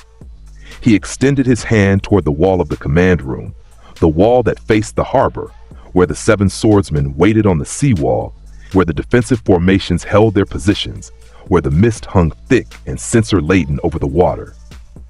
Sickle of sorrow. The space in front of his extended hand tore. There was no other word for it. The air itself split, a vertical line of absolute darkness that widened from a crack to a gash to a rift 3 meters tall and expanding, its edges crackling with the pink and black energy of divine ki, interacting with the fabric of the local space-time continuum in a way that the physical laws of the shinobi world had no mechanism to describe. The rift was not a portal and not a technique. It was a wound in reality, carved by a blade of divine energy that operated on the same fundamental level as the space it was cutting. And what was visible through the opening was darkness. Absolute, complete, the darkness of a space between spaces, where matter and energy had never existed and were not welcome. The rift expanded through the wall, through the building, through the harbor seawall, and out over the water. The 7 swordsmen saw it coming, a crack in the world itself, spreading toward them across the stone surface of the harbor wall, reality splitting like paper along a cut line, and the ones who were fast enough moved. 3 of the 7 cleared the expanding rift. The other 4 were standing on the line when it opened, and the stone beneath their feet ceased to exist, and their bodies fell into the darkness between spaces and did not emerge from the other side because there was no other side. The rift reached the harbor. The water reacted. The ocean surface parting along the cut, salt water rushing into a gap that led to a place that was not the ocean floor, not the earth beneath the ocean floor, not anywhere that water was supposed to go. The harbor drained. Miles of coastline disrupted. The sea pulling away from the shore in a localized tsunami in reverse, water pouring into the rift like a bathtub draining through a crack in its bottom. The 3 remaining swordsmen attacked because there was nothing else to do. Samahada's wielder came first, the sentient sword that fed on Chakra, its scaled surface peeling back to reveal rows of teeth designed to shred and consume. The wielder swung with the full-body commitment of a swordsman who had accepted that this was the last swing he would ever take and intended to make it count. Naruto caught Samahada by its blade. The sentient weapon bit into his hand and immediately recoiled, the scales flattening, the teeth retracting, the sword's biological feeding mechanism rejecting the god ki, the way a predator spits out poisoned bait. The living sword screamed, a high, metallic shriek that its wielder had never heard in all his years of partnership, and Naruto pulled it from the swordsman's grip with the casual authority of a teacher confiscating a toy. He drove Samahada through its wielder's chest, pinning the man to the harbor wall behind him, and the sword that had been his partner for a decade was the weapon that killed him. The Kiba wielder attacked with twin lightning blades, the paired swords that generated enough electrical current between them to fry a person from the inside out. Lightning arced between the blades as the wielder closed the distance with the speed and precision that the Kiba demanded of its user. Divine lasso. 2 spikes of rose-pink energy pierced both of the wielder's wrists before the swing completed. The Kiba swords fell from paralyzed fingers, clattering on the wet stone, and the wielder followed them down as the lasso spikes expanded through his arms, and the divine energy disrupted every nerve pathway between his shoulders and his fingertips. The last swordsman, Kubikiribocho, the executioner's blade, the same weapon that Zabuza Momochi had once wielded, charged with a vertical overhead slash aimed at splitting Naruto from crown to waist. Naruto raised one finger and stopped the blade. The massive cleaver, designed to hack through bone and armor, heavy enough that most shinobi could not lift it, swung with the full strength of an elite swordsman, stopped dead against the tip of Naruto's index finger. The metal groaned. Cracks spider-webbed from the point of contact, spreading through the legendary blade like ice fractures. And the sound the sword made, as it broke, was the sound of something that had survived centuries of warfare, finally encountering a material it could not cut. Kubikiribocho shattered. The fragments fell to the wet stone around the swordsman's feet, and the man looked at his empty hands and then at the boy who had just broken the unbreakable blade with a finger. And his face carried the expression of someone watching the last certainty in his life dissolve. Naruto ended it with a palm strike that did not touch the swordsman's body. The fierce god strike launched from 6 inches away and hit with divine force that sent the final swordsman backward across the harbor and into the draining water of the rift-damaged ocean, and the splash he made was the last sound that the harbor of the Hidden Mist village would ever produce. The Mizukage died in her command room, standing behind her desk, her water-style chakra still forming around hands that would never complete the technique they were building. Naruto placed one finger against her forehead, and the god ki pulse that traveled through the contact was small, focused, and absolute. Her eyes went blank between one heartbeat and the next, and she fell with the composure that had defined her leadership, straight down, knees buckling, body collapsing with the precise, controlled descent of something whose foundation had been removed. Naruto left through the rift. He stepped through the wound in reality, that his sickle of sorrow had carved through the harbor, passing through the darkness between spaces, the way someone steps through a doorway, and emerged on the far side of the ocean with the hidden mist village behind him, draining, silent, the mist that had been its signature and its shield, dissipating in the absence of the chakra-infused atmosphere that the village's techniques had maintained for generations. 2 villages.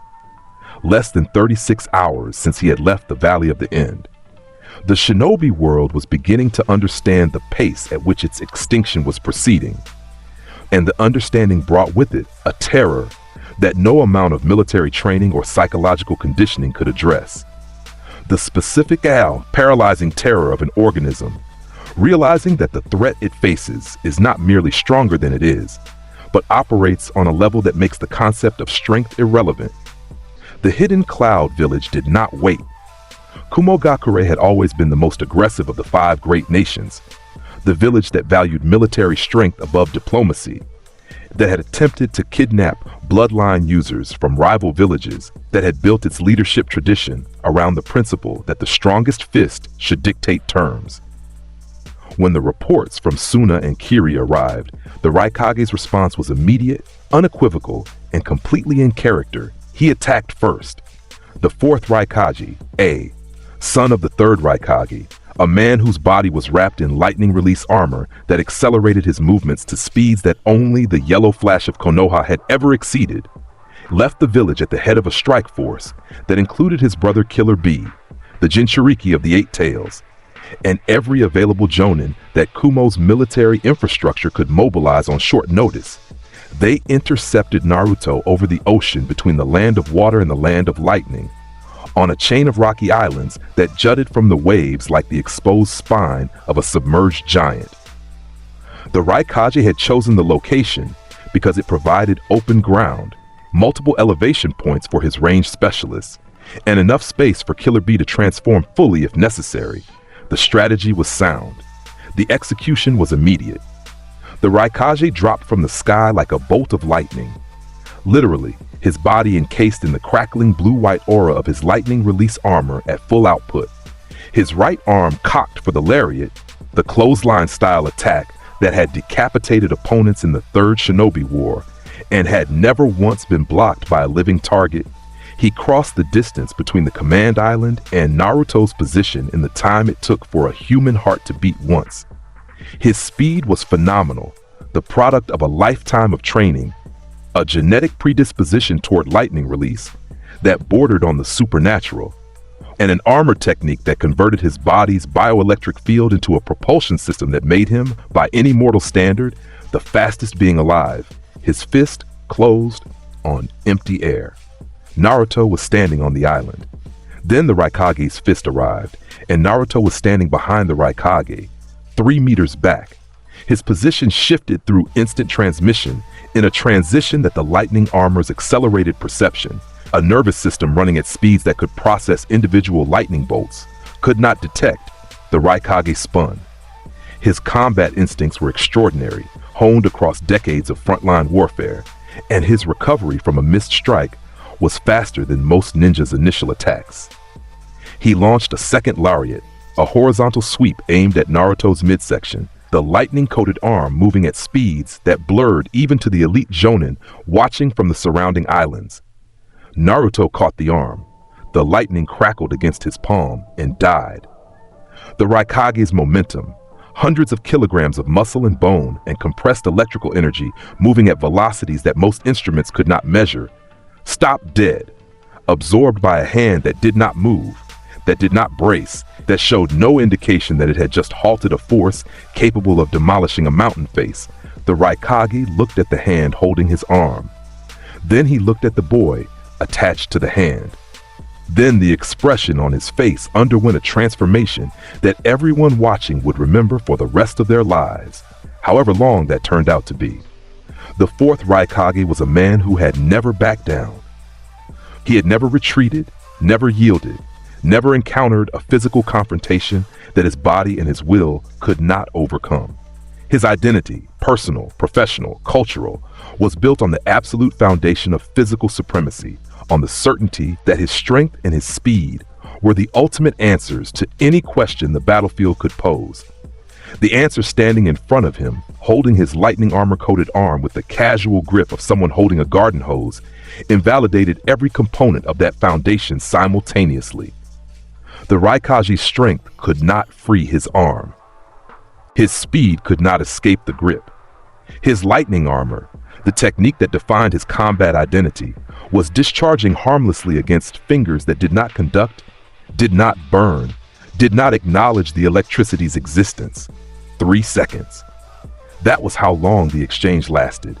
3 seconds in which the fastest, most physically powerful Kage in the 5 nations stood frozen in the grip of a boy half his size and felt, for the first and last time in his life, what it was to be absolutely and completely outmatched on the only axis he had ever cared about.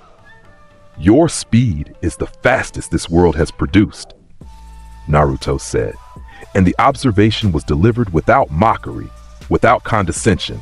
A simple, factual assessment from a being who existed at a level where the distinction between fast and faster was a footnote in an irrelevant chapter. In another context, against another opponent, it would be sufficient. Against what I am, it is a curiosity, a fascinating demonstration of how far mortal biology can push itself before it reaches the ceiling that separates the physical from the divine. You have reached that ceiling, Raikage. You are looking at the other side. I want you to understand what you see. He released the Raikage's arm. The Raikage stumbled backward, not from force, but from the sudden absence of resistance, his body lurching away from a grip that had just vanished. His lightning armor crackled and spat, destabilized by the contact with God Ki, the electrical field flickering in and out like a damaged light. "B!" the Raikage roared. Killer B was already moving. The Jinchuriki of the 8 Tails was everything the briefing said he was. A man who had achieved full synchronization with his tailed beast, who could access the Hachibi's power at will, who fought with a combination of swordsmanship, brute force, and tailed beast techniques that made him one of the most versatile and dangerous combat assets in the entire shinobi world.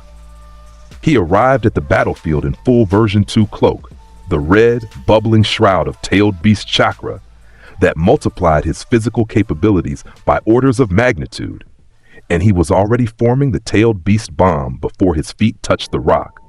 The tailed beast bomb was the signature attack of the Jinchuriki, a sphere of compressed positive and negative chakra, balanced at a ratio of 8-2, that detonated with enough force to reshape geography. The Hachibi's version was among the most powerful in the tailed beast hierarchy, second only to the 9 Tails, a concentrated sphere of destructive energy that glowed white-hot at its core and distorted the air around it with the heat and pressure of its formation. Killer B fired. The beam screamed across the island chain with the sound of reality being torn along a seam. The water beneath its path evaporated instantly. The stone islands it passed over cracked and cratered from the pressure wave alone, and the sheer volume of chakra in the attack registered on sensors in hidden villages 2 countries away. Naruto raised his right hand, palm open, and caught the tailed beast bomb. The impact pushed him backward. 1 step, 2 steps, his feet carving grooves in the stone of the island. And the compressed sphere of tailed beast chakra screamed and crackled against his palm, dumping its enormous energy payload into a hand that absorbed it, contained it, and refused to allow it to detonate. He closed his fist. The tailed beast bomb compressed. The energy that had been designed to explode outward, to level mountains, to empty lakes, to produce the kind of devastation that entire armies could not replicate, was forced inward, compressed by divine will into a space smaller than a fist, smaller than a marble, smaller than a point, until the energy density reached a threshold where it could either detonate with the force of a small sun or simply dissipate. And Naruto's God Ki chose the second option with the authority of a force that did not negotiate with lesser energies. The tailed beast bomb vanished. The light died. The sound faded. Naruto opened his hand and his palm was empty. And the most powerful ranged attack the 8 Tails could produce had been compressed out of existence by a closed fist. Killer B's rapping commentary, the constant, irrepressible stream of improvised verse that he maintained even in the most dangerous combat situations, stopped. The silence from the man who was never silent was louder than any reaction could have been. "You are the second-tailed beast host I have encountered in this body," Naruto said, lowering his hand and looking at Killer Bee with the evaluative gaze of someone reviewing a familiar species. The first was the Nine Tails, who learned very quickly that the hierarchy between a god and a beast is absolute and non-negotiable. Your 8 tails is strong. Its chakra is vast. These are facts that carry the same significance as the size of a raindrop in a storm. Technically measurable, fundamentally irrelevant. He cupped his hands at his side. The energy that gathered between his palms was dark. Darker than the tailed beast bomb. Darker than the ocean at midnight. A sphere of compressed divine power that radiated shadow instead of light, and made the air around it vibrate at a frequency that the watching ninja felt in their teeth and their bones and the deep animal parts of their brains that predated language. Minus energy powerball. The sphere launched. It was not as fast as the Black Kamehameha. It traveled with a deceptive, almost lazy trajectory, rising from his hands in a gentle arc that belied the catastrophic density of the energy it contained. The ball cleared the island chain, rising above the ocean, above the watching ninja, above the Raikage and Killer Bee, and the entire assembled military force of Kumogakure. And at the apex of its arc, it detonated. The detonation was not an explosion in any conventional sense. The minus energy powerball did not release energy outward. It consumed energy inward. A collapse, a localized implosion of divine force that pulled everything within its radius toward a central point and annihilated it. The water beneath the detonation vanished. The air surrounding it vanished. The stone of the nearest islands, the bodies of the ninjas standing on them, the chakra in their systems, the electrical impulses in their brains, all of it pulled toward the center, compressed, and erased with the thoroughness of something that did not merely destroy matter, but removed the space the matter had been occupying. When the collapse ended and the void it had created was filled by the rushing inflow of atmosphere from the surrounding area, the sound that resulted was the opposite of an explosion. A vast, resonant inrush of air that sounded like the world gasping. The island chain was gone. The ocean's surface was cratered. A bowl of displaced water a kilometer wide, the seabed visible at the bottom, exposed rock and sediment steaming in the sudden air. The military force of the hidden cloud village was gone. The Raikage was gone. Killer Bee was gone. The Hachibi sealed within him was gone, erased along with its host by a divine technique that did not distinguish between container and contained. Naruto hovered above the ocean crater, the dark rose aura pulsing around him, and he looked down at the empty space where the most militarily powerful village in the 5 nations had made its stand. The water was already beginning to fill the crater, ocean currents redirecting, the displaced volume returning, and within hours, the sea would be smooth again, the surface carrying no evidence of what had happened beneath it. He turned north.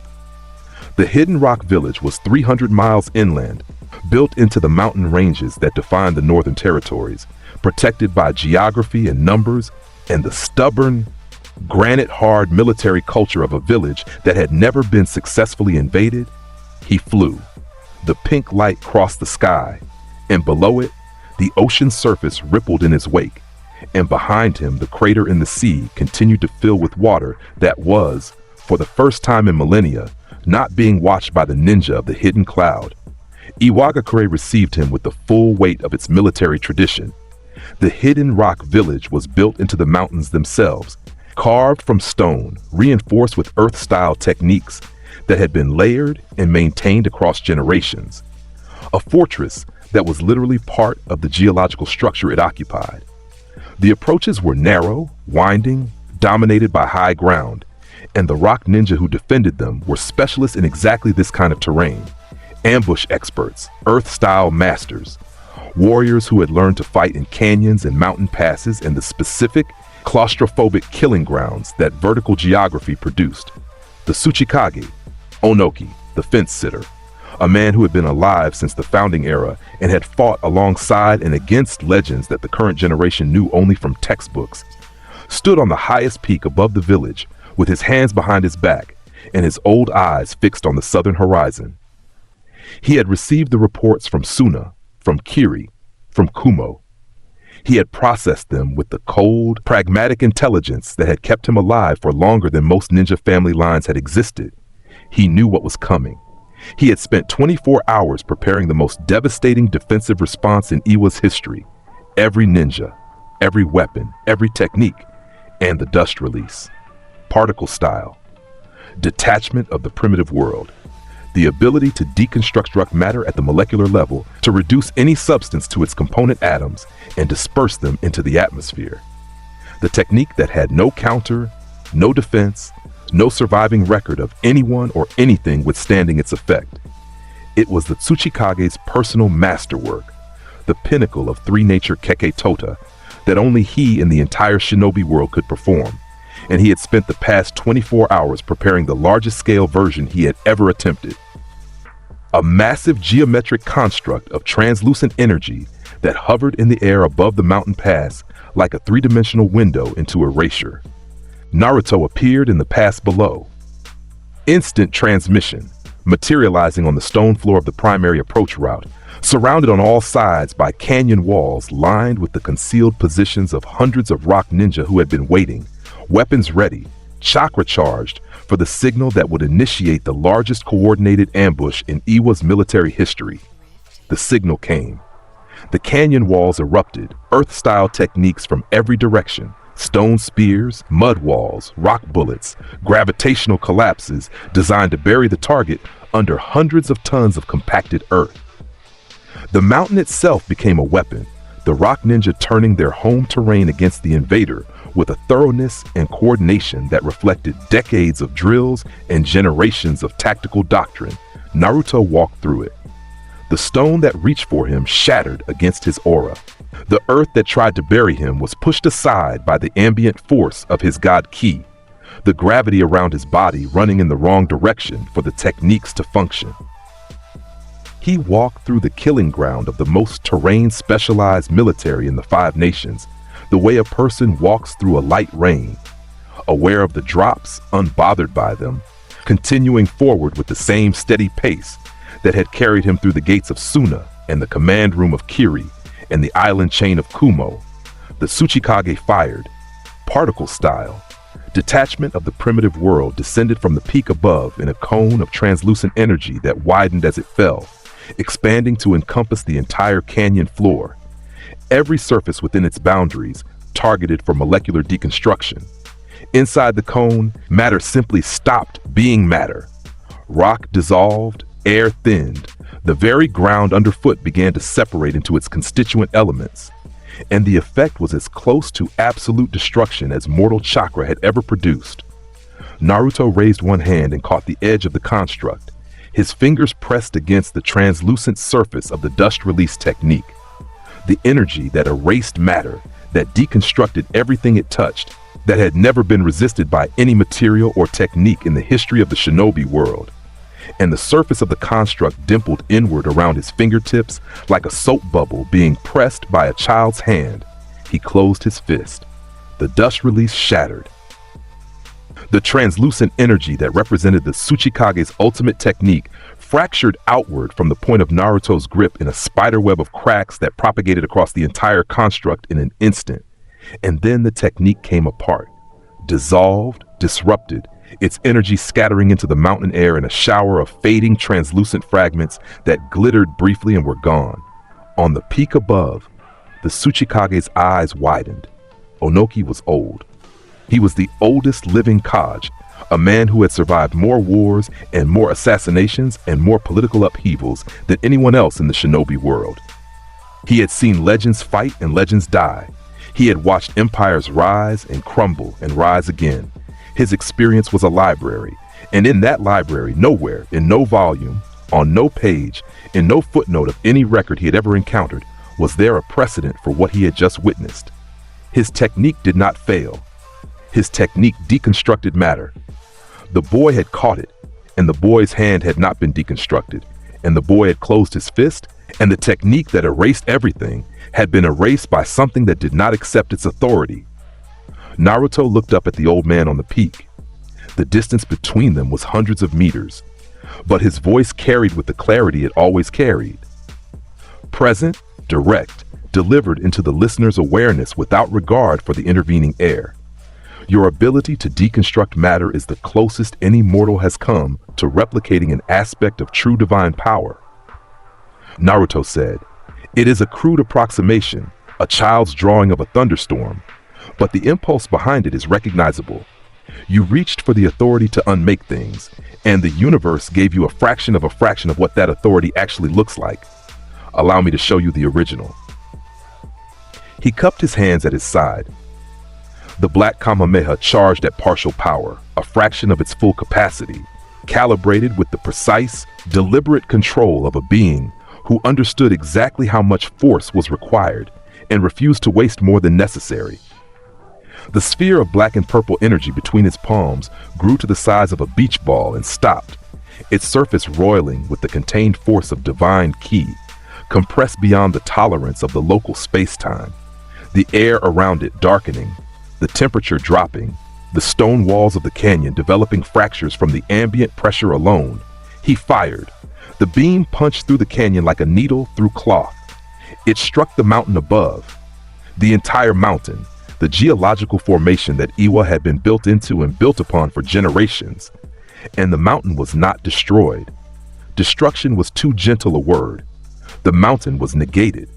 The beam passed through stone and earth, and the reinforced infrastructure of the Hidden Rock village, and the defensive positions, and the tunnel networks, and the emergency shelters, and every physical structure that human hands had built and human chakra had reinforced over the course of the village's entire existence. And on the other side, the beam continued, cutting through the mountain range behind the village, carving a channel of empty space through solid rock that extended for miles, a perfectly cylindrical absence of matter that ran through the heart of the land of Earth's most ancient geological formation. The Tsuchikage was in the beam's path. The old man had time to see it coming. He had time to understand what it was.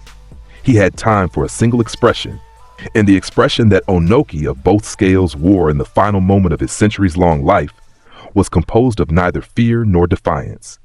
It was wonder, the pure, involuntary wonder of someone who had spent a lifetime mastering the art of unmaking and was now witnessing the genuine article delivered by a being who did not need 3 nature transformations or geometric constructs or decades of training to accomplish what Onoki had spent his entire life reaching for. The beam took him, and the mountain and the village within the mountain and the mountain range behind it. And the wonder was the last expression that the oldest Kage in the shinobi world ever wore, and it suited him better than any of the others he had worn before. The shockwave from the partial power Black Kamehameha flattened the surrounding terrain for miles. Trees bent and snapped. Rivers changed course. The geography of the Northern Territories was permanently altered in the span of 4 seconds, and the mushroom cloud of displaced material that rose from where the mountain range had been was visible from 3 countries away. A column of dust and vaporized stone that climbed into the upper atmosphere and blotted out the sun across the entire region. 4 villages, 4 days. The 5 great hidden villages were 4.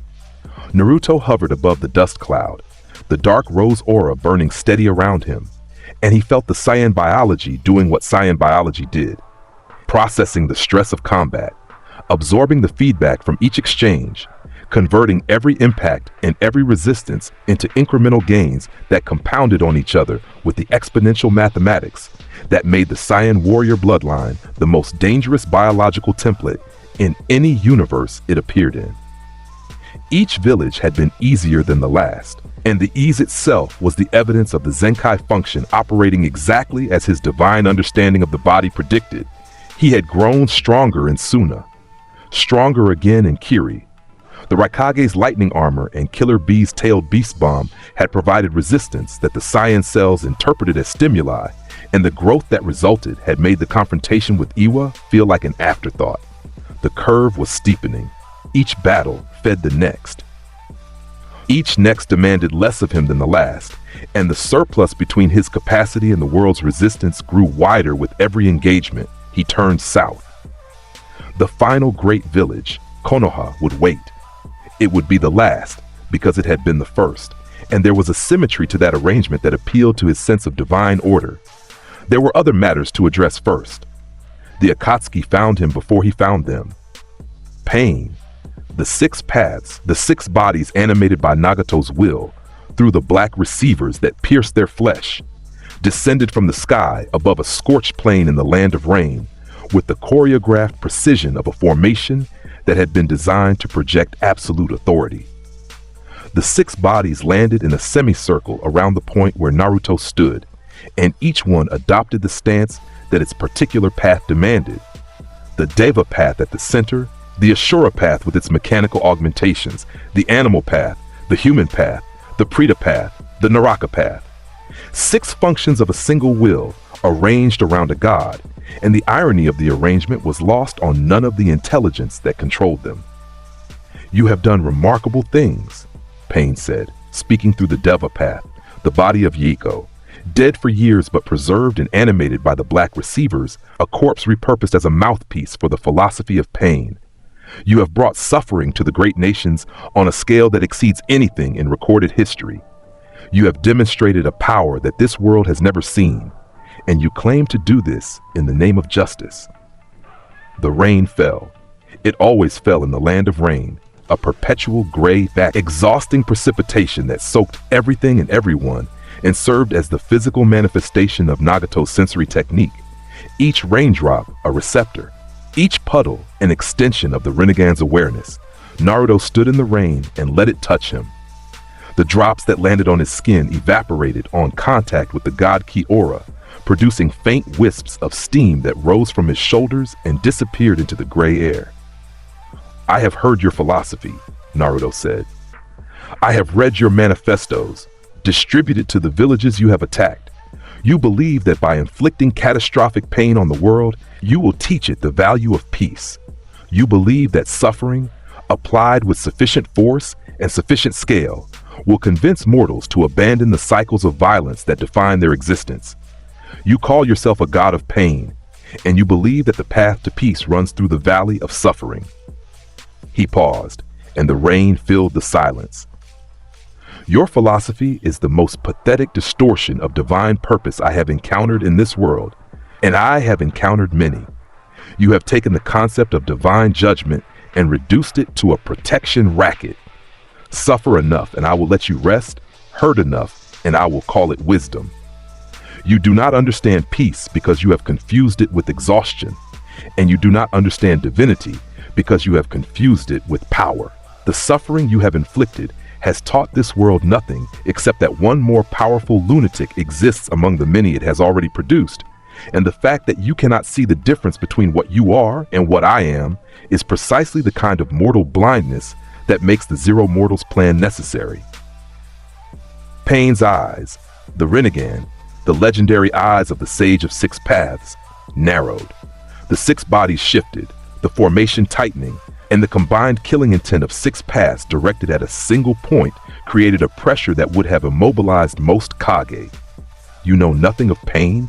Pain said. "I know that pain is a mortal experience, and I have no interest in experiencing or administering it," Naruto replied. "I bring erasure. Erasure does not hurt, it simply ends." The 6 paths attacked simultaneously. The Ashura path launched a barrage of mechanical projectiles, missiles, blades, and compressed air cannons firing from weaponized limbs. The animal path summoned a massive dog, a ram, a bird, each one the size of a building, converging from 3 directions. The Preta path rushed forward with the Chakra absorption barrier active, designed to drain any energy-based attack it touched. The human path and Naraka path flanked, their specific abilities, soul extraction and interrogation, requiring physical contact, which meant they needed to close the distance, and the Deva path raised its hand. Shinra Tensei. The almighty push, the gravity manipulation technique that was Pain's signature, the repulsive force that had leveled the Hidden Leaf village in another timeline, launched from the Deva path's open palm. It was a gravitational shockwave, a sphere of repulsive force that expanded outward and threw everything in its radius away from the center, with power proportional to the chakra invested. The combined assault was a masterwork of tactical coordination. 6 threats from 6 angles, each one covering the other's vulnerabilities, each one requiring a different response, and the Shinra Tensei underlying everything. A gravitational baseline that disrupted positioning and made conventional evasion impossible. Naruto moved once. Instant transmission placed him beside the Deva path, inside the Shinra Tensei's null point, the single spot where the repulsive force originated and therefore could not reach. He was inside Pain's guard before the technique had finished expanding, his face inches from the Rinnegan eyes of the dead body that served as Nagato's primary mouthpiece. Violent, fierce God Slicer. The blade ignited and swept through the Deva path's torso in a single horizontal arc. The body of Yahiko, the friend Nagato had loved, the leader he had lost, the corpse he had been animating for years as the face of his crusade, separated at the waist, upper half and lower half falling in different directions, and the black receivers that had connected it to Nagato's will sparked once and went dark. In the same motion, continuous, unbroken, the blade's arc extending beyond the Devapath's body, the violent, fierce God Slicer lengthened, stretching with the focused extension of divine will, and the expanding blade reached the animal path, the human path, and the Naraka path in a single sweeping cut that bisected all three at roughly the same altitude. 4 paths down in one swing. The Asura path and the Preta path remained. The Asura path fired everything it had, a final, desperate volley of every weapon in its mechanical arsenal, projectiles and blades and concussive charges launching in a cloud of metal and explosive force. The Preta path surged forward with its absorption barrier, reaching for Naruto's body, reaching for the energy it was designed to consume. Naruto fired a fierce God strike through the Asura path's central torso without looking at it. The compressed ki sphere punching through mechanical augmentation and dead flesh and black receivers and exiting through the back in a shower of sparks and fragments. Then he turned to the Preta path, which was close enough to touch, its absorption barrier pressed against his aura, trying to drain the God ki the way it drained Chakra. The barrier flickered, strained. The Preta path's dead face contorted into something that looked like pain, an involuntary expression animated by the feedback Nagato was receiving through the receivers, the feedback of a chakra-based absorption technique trying to process an energy source that existed on a fundamentally different plane of existence. The barrier tried to absorb God ki and could not metabolize it, the divine energy flooding the technique's intake capacity, the way trying to drink the ocean through a straw would flood a human mouth. The Preta path exploded. The absorption overload detonated the chakra pathways in the dead body from the inside out, and the 6-path system that Nagato had spent years perfecting. The formation that had challenged the greatest powers in the shinobi world lay scattered across the rain-soaked plain in pieces that no longer moved. Naruto followed the trail. The black receivers pointed the way, each one a conduit that connected back to a single source, a single mind, a single body, hidden in a mechanical walker, in a bunker beneath a paper tree in the heart of the hidden rain village. Naruto used instant transmission to follow the signal, materializing in front of Nagato's life support apparatus with the quiet, measured composure of someone arriving at a scheduled appointment. Nagato looked at him. The man behind Pain was a ruin, emaciated, atrophied, his legs and lower body consumed by the life support system that kept his Rinnegan active and his will connected to the 6 paths.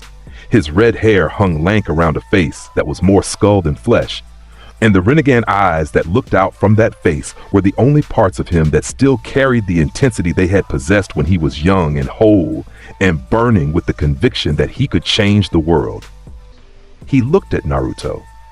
He looked at the gray eyes, at the faint rose glow around the boy's fingertips, at the calm, divine composure of a being who had just dismantled 6 paths in under 30 seconds and had arrived at the source with the unhurried pace of someone who had always known exactly where it was. "You are going to kill me," Nagato said.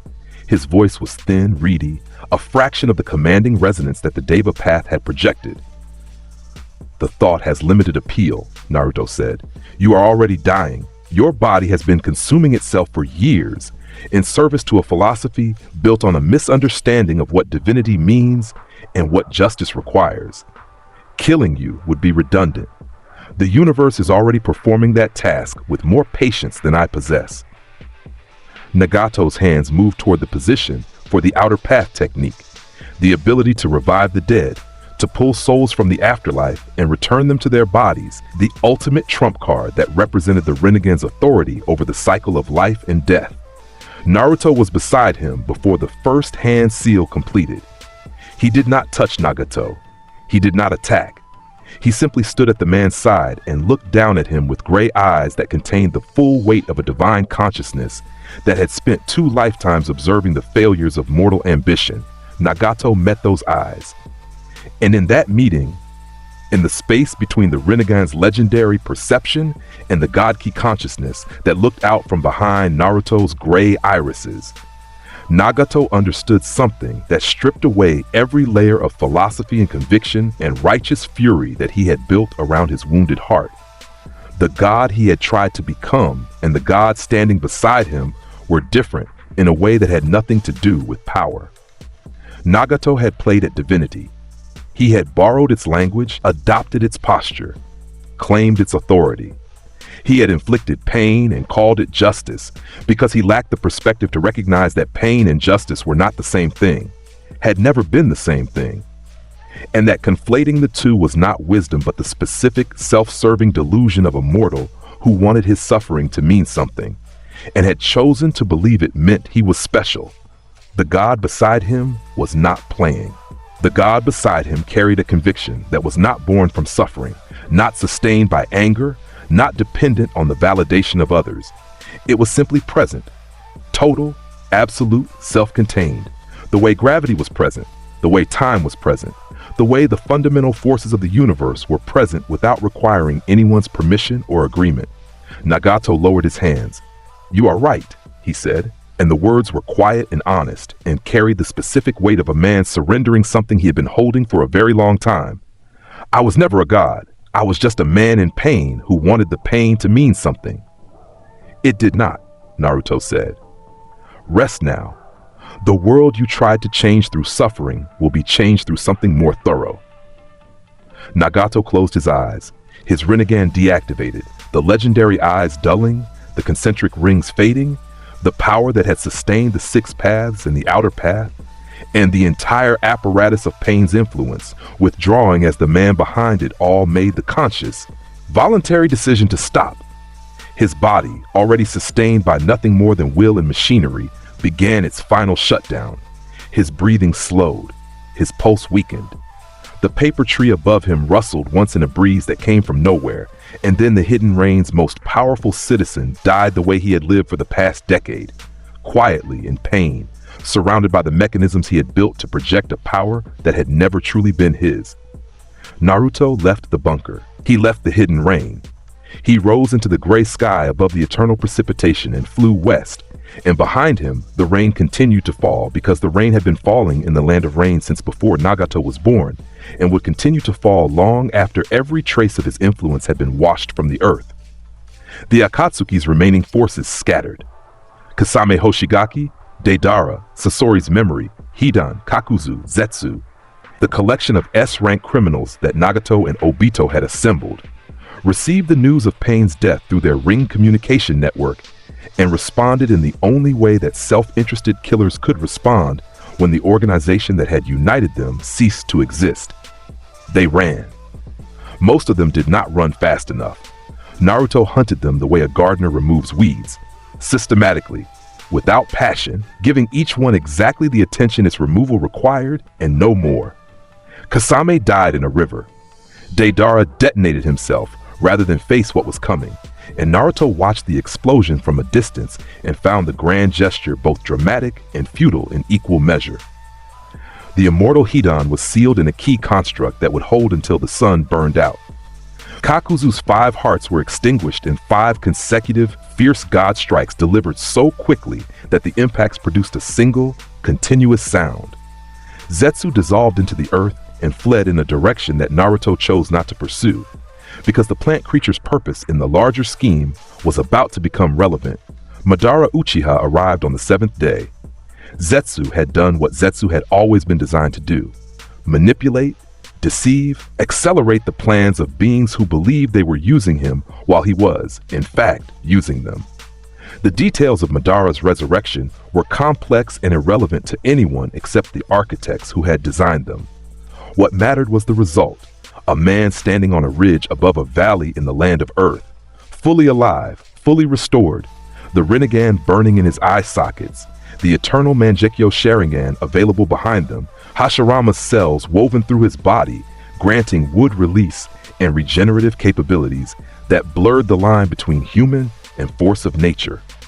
Madara Uchiha, the ghost of the Uchiha, the co-founder of the Hidden Leaf Village, the rival of the god of shinobi, the architect of the Moon's Eye Plan, the man who had spent a century laying the groundwork for a genjutsu that would trap the entire world in an infinite dream of perfect peace, because he had concluded, after a lifetime of warfare and loss, that reality was a failed experiment and the only mercy was to replace it. Naruto arrived from the east, descending from the sky in a column of dark rose light that carved a shadow through the afternoon clouds. He landed on the opposite ridge, 200 meters across the valley from Madara, and the two of them stood in the broken landscape and looked at each other across a divide that was geographical and philosophical and, in some fundamental way, generational, two beings separated by method but united by the single shared conclusion that the world as it existed was unacceptable. Madara spoke first. I have been observing your work from the moment Zetsu reported the fall of Suna. His voice was deep, resonant, carrying the specific gravity of someone who had been the most powerful man in the world in his original lifetime and had returned from death with every ounce of that power intact. You have accomplished in 7 days what I spent a century planning. Your methods are crude, direct, unsubtle, lacking the elegance of a plan that would solve the problem permanently, but the efficiency is undeniable. Naruto regarded Madara with an expression that his other opponents had not received. There was no pity in it, no condescension. The gray eyes looked at the Uchiha legend with something that bordered on professional recognition, the acknowledgement of one absolute conviction encountering another. You wish to trap the world in a dream, Naruto said, an infinite illusion where every mortal lives in a fantasy constructed by the shinobi world's most advanced genjutsu, believing themselves happy, believing their losses restored, never knowing that their actual bodies lie comatose beneath a reflected moon, while a single man decides the parameters of their existence. I wish to end suffering, Madara said. You wish to end suffering by removing the capacity for authentic experience, Naruto corrected. Your solution preserves the mortals while erasing reality. Mine erases the mortals while preserving reality. The difference between us is that I have the honesty to acknowledge what I am doing, while you dress extermination in the clothing of mercy and call the costume redemption. Madara's expression shifted. The confident composure that he wore like armor developed a hairline fracture, not visible, not obvious, but present in the way his eyes narrowed and the muscles around his jaw tightened. You speak as though you understand purpose on a level that I do not, Madara said. I do, Naruto replied, and the statement was delivered without arrogance, because arrogance implied the possibility of error, and there was no error in his voice. I have been a god in another universe. I have held divine authority, not through theft or technique or the manipulation of ancient relics, but by right of birth and by right of appointment. I have seen the failure of mortals from the perspective of the beings responsible for their creation, and the judgment I carry is not born from frustration or grief or the wounded ego of a warrior who lost too many friends. It is born from understanding, complete, dispassionate, divine understanding. Your pain made you what you are. My clarity made me what I am. The results appear similar from a distance. Up close, they are as different as a forest fire and a controlled demolition. Madara was quiet for a long moment. The wind moved through the valley between them, carrying dust from the broken landscape, and the afternoon sun cast long shadows from the ridgelines that made the two figures look like statues on opposite ends of a monument. Then we are enemies, Madara said, and the statement was simple and final and carried the weight of someone who had spent enough time with words. We were always going to be, Naruto said. Madara activated the Susanoo, The technique built itself around him in stages. Rib cage first, then torso, then limbs, then head. The massive construct of concentrated chakra growing from the man at its center like a flower blooming in accelerated time. The Susanoo was Madara's masterwork, a towering avatar of purple energy wielding twin blades, its face a mask of stylized fury, its body armored in layers of chakra so dense that they registered as solid to every sensor that attempted to analyze them. It was the perfect Susanoo, the full, stabilized, final form that only the strongest Mangekyo Sharingan users could achieve. And it stood above the valley like a titan, its shadow covering the landscape from ridge to ridge. Naruto did not activate Super Saiyan Rose. He did not flare his aura. He drew the sickle of sorrow from the fabric of space-time the way someone draws a blade from a sheath, and the rift-edge weapon hummed in his hand with the sound of reality protesting its own violation. The Susanoo swung. The twin blades descended in a cross-slash aimed at the ridgeline where Naruto stood. A mountain-leveling attack that carried enough force to reshape the terrain. The air compression from the blade's passage alone, shattering rock formations across the valley. Naruto swung the sickle of sorrow upward in a single, rising arc. The space-time rift that the sickle carved followed the arc, a curving line of absolute darkness that expanded from a crack to a chasm as it intersected the Susanoo's descending blades. The blades hit the rift and did not cut through it because the rift was not a material and could not be cut.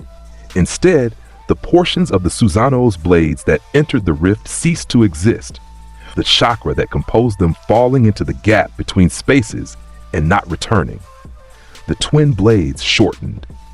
The Susanoo staggered, its balance disrupted by the sudden loss of mass, and Madara's expression behind the avatar's translucent chest shifted from battle focus to surprise, the quick, sharp surprise of someone encountering a weapon that defied the operational assumptions of everything they knew about combat. Naruto pressed forward. Instant transmission. Appearing on the Susanoo's shoulder, standing on the massive construct as though it were a building rather than an active combat technique. And he drove the sickle of sorrow downward through the avatar's spine. The rift expanded inside the Susanoo, a vertical line of darkness that split the construct from shoulder to hip, the space-time tear eating through layers of compressed chakra that had been designed to withstand anything the shinobi world could produce. The Susanoo buckled, its structural integrity compromised by a weapon that did not overcome its defenses, but simply removed the space those defenses occupied. Madara abandoned the Susanoo before it collapsed.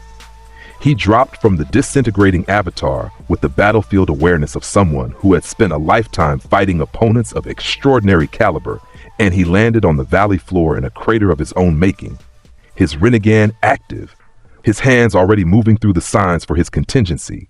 Wood release, deep forest emergence. The valley floor erupted. Trees, massive, ancient, impossible, burst from the earth in a tidal wave of living wood, trunks thicker than buildings, branches spreading and interlocking to form a canopy that covered the valley floor in seconds. Hashirama's cells in Madara's body had been refined and amplified by decades of cultivation, and the wood release they produced was comparable to the original, a forest conjured from nothing, filling the battlefield with a labyrinth of living obstacles that could bind, crush, and absorb chakra from anything caught within them. Naruto flew through the forest. The trees that reached for him burned. The God Ki aura that surrounded his body ignited the wood on contact, not with fire, but with a divine energy that consumed organic matter the way sunlight consumed frost, the ancient trees charring and crumbling as he passed through them at speeds that turned the forest into a tunnel of ash and embers behind him. He found Madara at the forest's center. The Uchiha patriarch was waiting. His hands were raised toward the sky, toward the moon that was just becoming visible in the late afternoon sky above the tree canopy, and the Rinnegan in his eyes was blazing with a technique that required the moon's reflection to activate. A technique that was designed to end all conflict, all suffering, all mortal agency, permanently and irrevocably. Infinite Tsukuyomi. The moon's surface lit up. The reflected light of the infinite Tsukuyomi bathed the world. a silver-white radiance that carried within it the most powerful genjutsu in the shinobi world's history. A technique that targeted the chakra network of every living being on the planet and overwrote their consciousness with a dream of perfect fulfillment, trapping their bodies in cocoons of the god tree's roots while their minds lived forever in fantasies they would never know were false. The light hit Naruto. He stood in the glow of the infinite Tsukuyomi, the silver light washing over his face, his body, his aura, and the genjutsu within the light reached for his mind the way it reached for every mind, searching for chakra pathways to infiltrate, neural networks to overwrite, the biological infrastructure of mortal consciousness that was its point of entry. It found nothing. Naruto's consciousness did not run on chakra. His mind operated on God Ki, a divine energy that existed on a plane the infinite Tsukuyomi had never been designed to touch, could not access, and did not possess the fundamental compatibility to affect. The genjutsu passed through his awareness the way light passes through glass, visible, present, and completely unable to alter the medium it was traveling through. Naruto stepped through the infinite Tsukuyomi, the way one steps through a thin curtain. He emerged on the other side of the silver light with his gray eyes unchanged, his composure intact, his aura pulsing with the steady, calm rhythm that it had maintained throughout the entire confrontation. Madara saw it happen. He saw the infinite Tsukuyomi, the technique he had spent a century preparing, the plan he had died and been resurrected and manipulated armies and destabilized nations to achieve, wash over this boy and accomplish nothing. The silver light that was supposed to end the world's suffering was being ignored by someone who was not affected by genjutsu, because genjutsu operated on chakra, and this being did not. The expression on Madara Uchiha's face in that moment was worth recording. It was not fear. Madara had faced death and returned from it, and fear was an emotion he had discarded along with most other vulnerabilities. It was not anger, it was recognition. The deep, unwilling recognition of a man who had spent his entire existence believing that his will was the strongest force in the world, encountering evidence that his belief was wrong, not by a small margin, not by a correctable distance, but by a gap so vast that the word stronger lost its meaning. Your dream ends here, Naruto said. The mortals you wish to trap in a fantasy will be freed from something more fundamental than illusion. They will be freed from themselves. He cupped his hands at his side.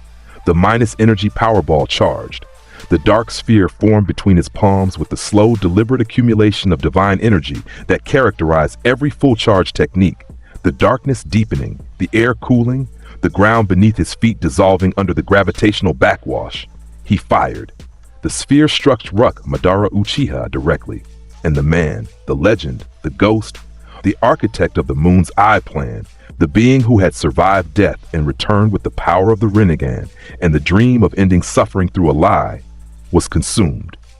The implosion took his body, his chakra, the residual Hashirama cells, the Rinnegan that had been the cornerstone of his century-spanning plan, and every physical trace of his existence, and compressed them into a point of such absolute density that the matter ceased to exist in any form the physical world could recognize. The infinite Tsukuyomi died with its caster. The silver light faded from the moon's surface, the genjutsu losing its source, and across the world, any mortals who had been caught in its brief activation blinked and returned to consciousness with the confused, disoriented sensation of waking from a dream they could not remember. Madara's forest burned around Naruto in the aftermath. The trees that the Uchiha had conjured collapsed without their creator's chakra to sustain them, and the valley filled with ash and falling embers, and Naruto stood in the center of it. As the fire consumed the last remnants of Madara Uchiha's legacy and reduced it to the same substance, everything was eventually reduced to dust. He ascended from the valley. The seventh day was ending. The sun was low on the western horizon, painting the sky in shades of amber and vermilion that would have been beautiful if anyone capable of appreciating beauty in this part of the world had been left alive to see them. The preliminary work was complete.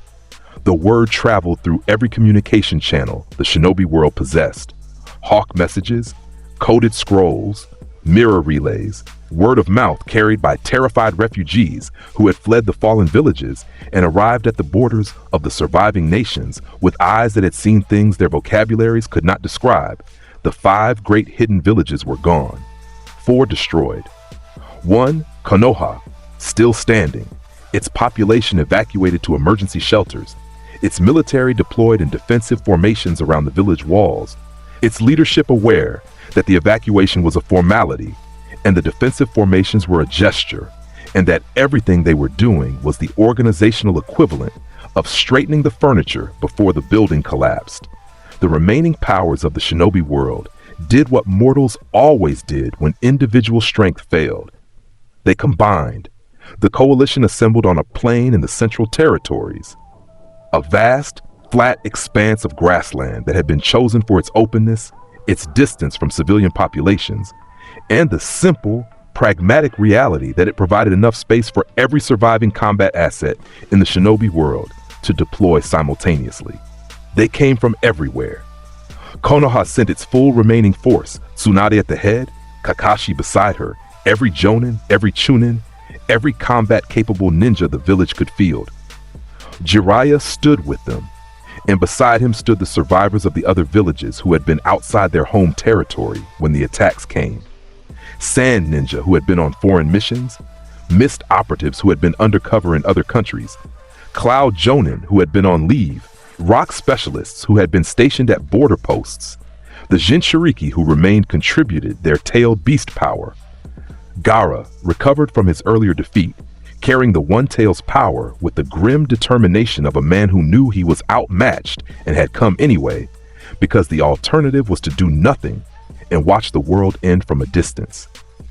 The other surviving Jinchuriki stood with him, their tailed beasts, chakra burning around them in auras of various colors that painted the morning air with the spectrum of the shinobi world's most powerful living weapons.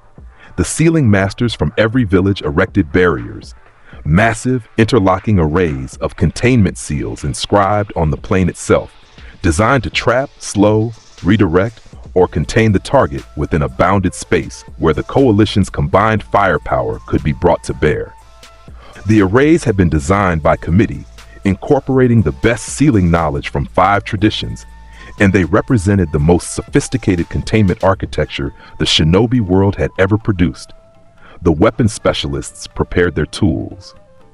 The genjutsu specialists prepared their illusions. The taijutsu masters limbered their bodies.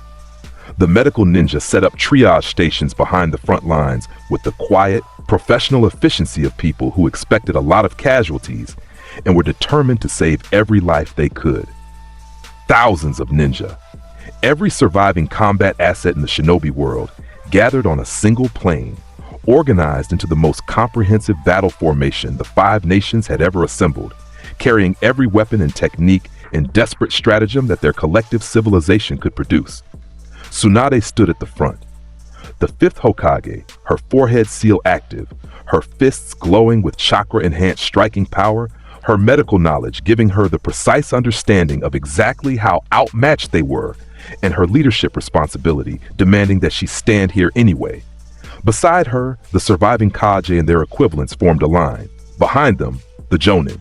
Behind the Jonin, the Chunin. Behind the Chunin, the specialists, the support units, the reserve forces. A layered, organized, professionally deployed military force that stretched across the plain from one horizon to the other. The collective killing intent of thousands of warriors focused on a single point in the sky where the pink light was descending. Naruto arrived. He landed alone, 300 meters from the front line, in the center of the empty space that the coalition had left between their formation and the target zone. His feet touched the grass, and the ground beneath them compressed. Not glass this time, but a shallow crater of packed earth that radiated outward from his landing point in concentric rings that traced the diminishing pressure waves of his God Ki. He stood in the open field and looked at the coalition. Thousands of faces looked back. Thousands of hands gripped weapons. Thousands of hearts beat with the accelerated rhythm of adrenaline and fear and the desperate, stubborn courage that the mortal body produced when the mind told it that the situation was hopeless and the soul told it to fight anyway. Naruto tilted his head slightly. "I respect the gesture," he said, and his voice carried across the plain with perfect clarity, reaching every ear, settling into every mind. "The willingness to stand against a force you know you cannot defeat, armed with weapons you know cannot harm me, united by a solidarity that you know will not protect you. There is a tragic nobility in the act of futile resistance that I have observed in mortals across 2 universes, and it is the closest your kind ever comes to genuine beauty." He paused. The wind moved across the plain, bending the grass, carrying the scent of earth and the tension of thousands of held breaths. "It changes nothing." Tsunade gave the order. The coalition attacked with everything. The front lines surged forward, a wave of bodies and blades and battle cries that covered the 300 meters between the formation and the target in seconds. The Jonin led the charge with the elite techniques that had defined their careers. Fire-style infernos, water-style tsunamis, lightning-style barrages, earth-style upheavals, wind-style hurricanes. The elemental attacks merged in the air above the charging line, combining into a wall of multi-element destruction that would have leveled a city. Behind the front line, the specialists deployed. The Sealing Masters activated their barrier arrays, massive, glowing constructs of interlocking symbols that rose from the inscribed earth and surrounded the target zone in a cage of containment energy. The Genjutsu specialists wove their illusions into the barrier, layering false sensory input into the containment field. The weapon specialists launched everything: explosive tags by the thousand, giant shuriken, puppet armaments, summoning creatures. The Jinchuriki transformed. Tailed beast Chakra surged through the ranks. The one tail, the smaller beasts, their power adding to the coalition's collective output in a surge of energy that made the barrier arrays glow brighter and the elemental techniques burn hotter, and the air itself vibrate with the concentrated force of the shinobi world's last stand. Naruto took the hits. Every elemental technique, every barrier seal, every weapon, every jutsu, every tailed beast bomb, and summoning attack, and coordinated tactical maneuver that the coalition had spent days planning and hours deploying. He stood in the center of the target zone and let them hit because each impact fed the Saiyan biology, and each feed compounded the Zenkai boost that had been building since Suna. And each boost pushed him higher on a curve that had stopped being a curve 6 villages ago and had become a vertical ascent into a range of power that staggered even his own expectations. He felt the fire techniques hit his aura and feed the cells. He felt the lightning techniques crackle against his key barrier and trigger the adaptive response. He felt the tailed beast bombs detonate against his body and the Saiyan metabolism convert the force into fuel with the hungry efficiency of a furnace-fed premium material. Every attack, every impact, every desperate ounce of force the shinobi world threw at him was processed by biology that did not merely resist damage, but incorporated it, learned from it, grew from it. The coalition saw it happening. The rose aura around Naruto's body was brightening. Visibly, measurably brightening. The dark rose deepening. The black shadow wisps thickening. The ambient pressure expanding outward in waves that pushed back the nearest fighters and cracked the barrier seals and made the ground beneath the target zone groan under gravitational forces that exceeded the local geology's tolerance. The harder they pushed, the stronger he became. Tsunade saw it from the command position. Her medical training, her understanding of biology and energy systems, her ability to read a body's response to stimuli, all of it was telling her, in precise clinical detail, that the attacks they were landing were not weakening the target. They were feeding it. Every technique the coalition deployed was contributing to a power increase that was accelerating in real time, and the gap between the coalition's maximum output and the target's minimum capacity was widening with every second they continued fighting. "Pull back," she screamed. "Everyone pull back!" The order went out. The front line tried to disengage. The specialists tried to withdraw. The Jinchuriki tried to power down their transformations. Naruto went still. The movement was sudden enough to freeze the battlefield. One moment he was standing in the center of the target zone, absorbing impacts, his aura flaring with each hit. The next, the aura compressed, pulled inward, drawn tight against his body, the dark rose energy, and the black shadow wisps and the ambient pressure all contracting to a point, concentrating, densifying. The coalition paused. The entire formation stopped, attacks halting mid-launch, charges freezing mid-stride, every person on the plane responding to the same deep, instinctive signal that had frozen the mob in the alley 12 years ago. The signal that said something fundamental was about to change, and the change was not going to favor anyone standing in its path. The silence on the battlefield lasted 4 seconds. Then Naruto cupped his hands at his side. The energy that gathered between his palms was different from every black Kamehameha he had fired before. The ones in the land of waves at the bridge had been demonstrations.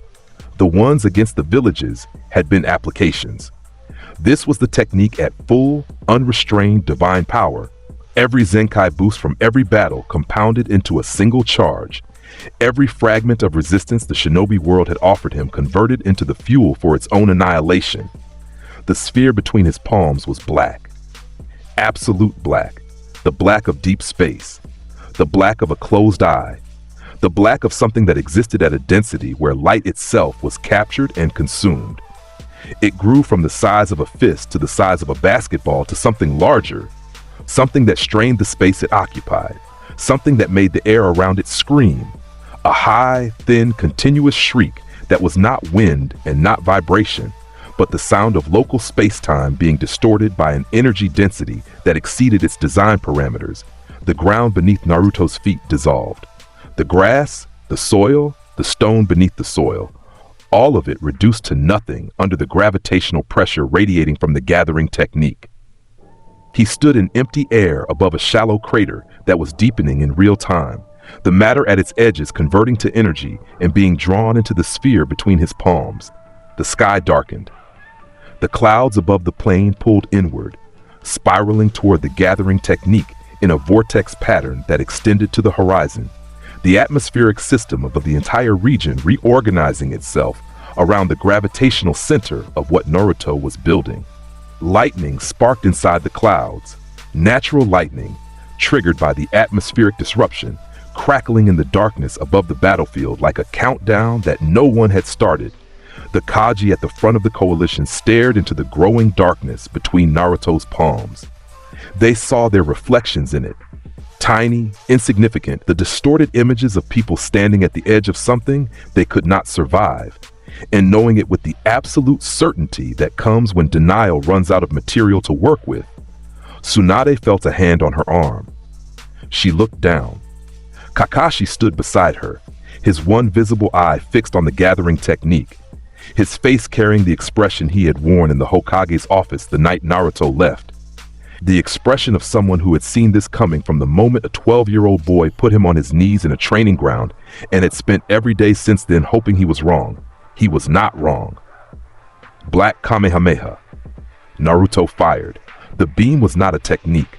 Techniques had parameters, scales, classifications. What left Naruto's hands and crossed the battlefield was something that had never existed in this world and would never exist again.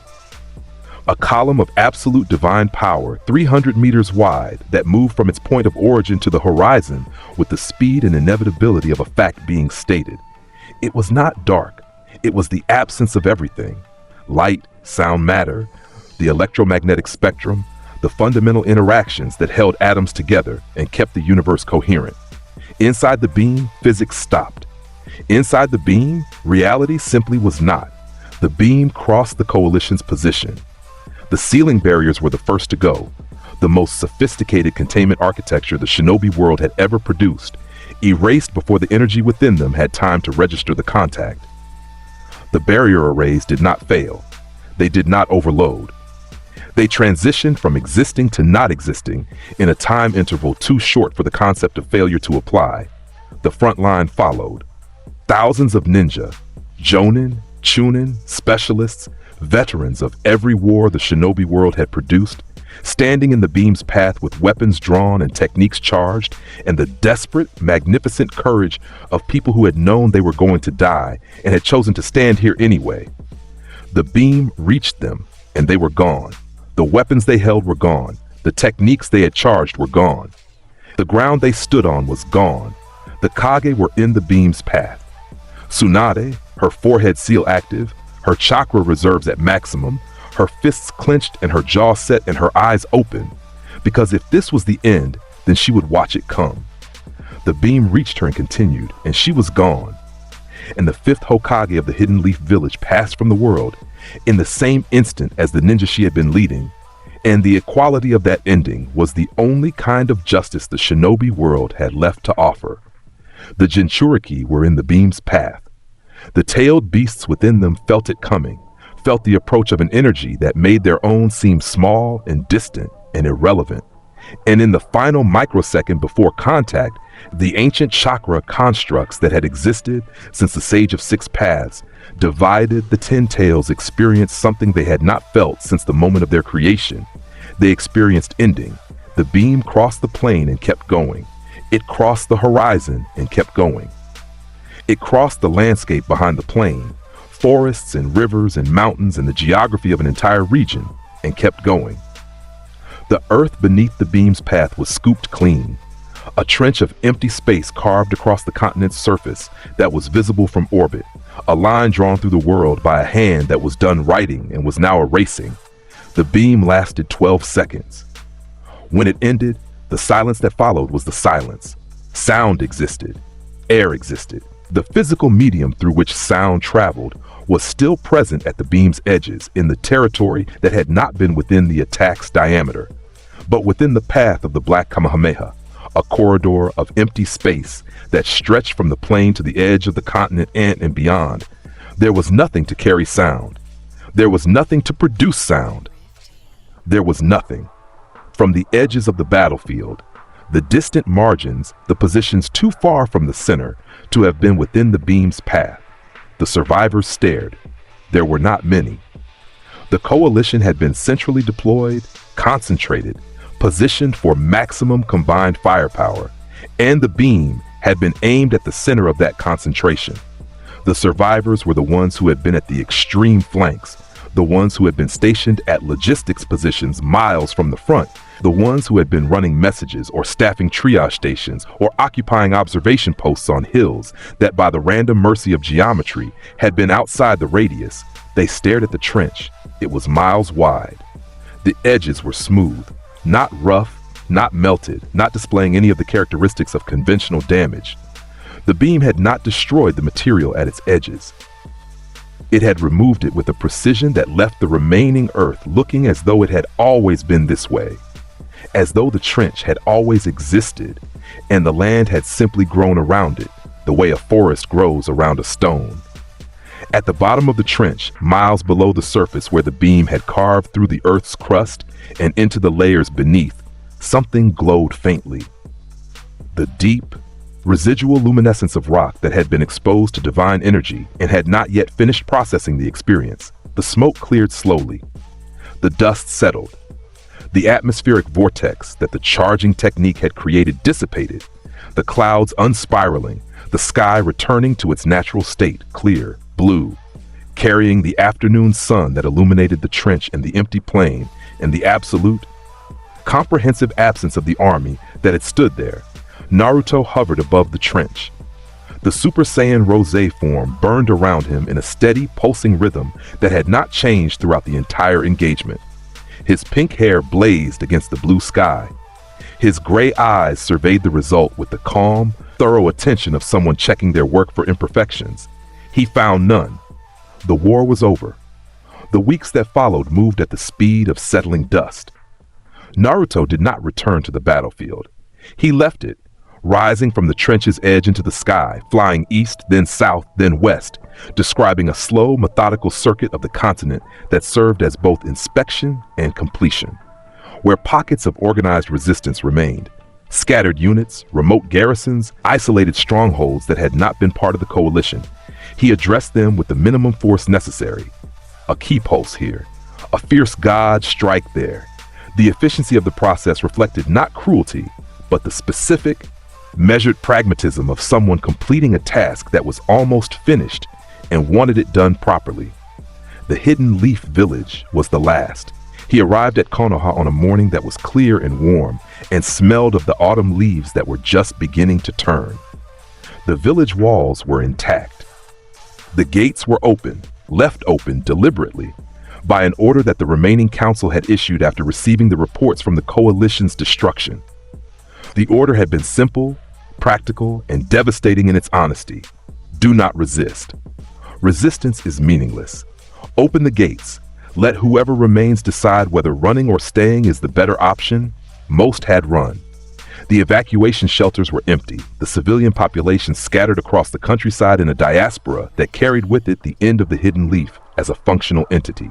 The ninja who remained, a skeleton force of volunteers who had stayed because leaving felt wrong, stood on the walls and watched the pink light descend and said nothing because there was nothing left to say. Naruto landed in the center of the village, the main street, the thoroughfare that ran from the front gate to the Hokage Tower, lined with buildings he had walked past for 12 years, shadowed by the mountain behind the tower where 4 faces, 5, now, with Tsunade's addition, were carved into the stone. He looked at the faces on the mountain: Hashirama, Tobirama, Hiruzen, Minato, Tsunade, 5 leaders of a village that had been built on the principle that love and unity and the will of fire could overcome any adversity. 5 mortals who had believed, each in their own way, that the answer to the world's violence was more humans choosing to be good, more hands reaching out, more hearts refusing to give in to the darkness. Naruto studied their stone faces for a long time. The morning sun was warm on the carved features, and the shadows that the mountain cast fell across the village behind him in long, familiar shapes that he had seen from his apartment window 10,000 times. He raised one hand toward the mountain, the god key gathered in his palm, warm, rose-colored, carrying the specific, targeted precision that characterized his controlled applications.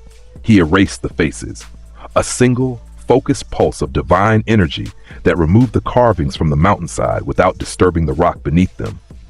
The stone smoothed, the features dissolving, the likenesses of 5 Hokage returning to the blank cliff face that had existed before the village was built, before the founders came, before anyone decided that this particular mountain should carry the weight of mortal legacy.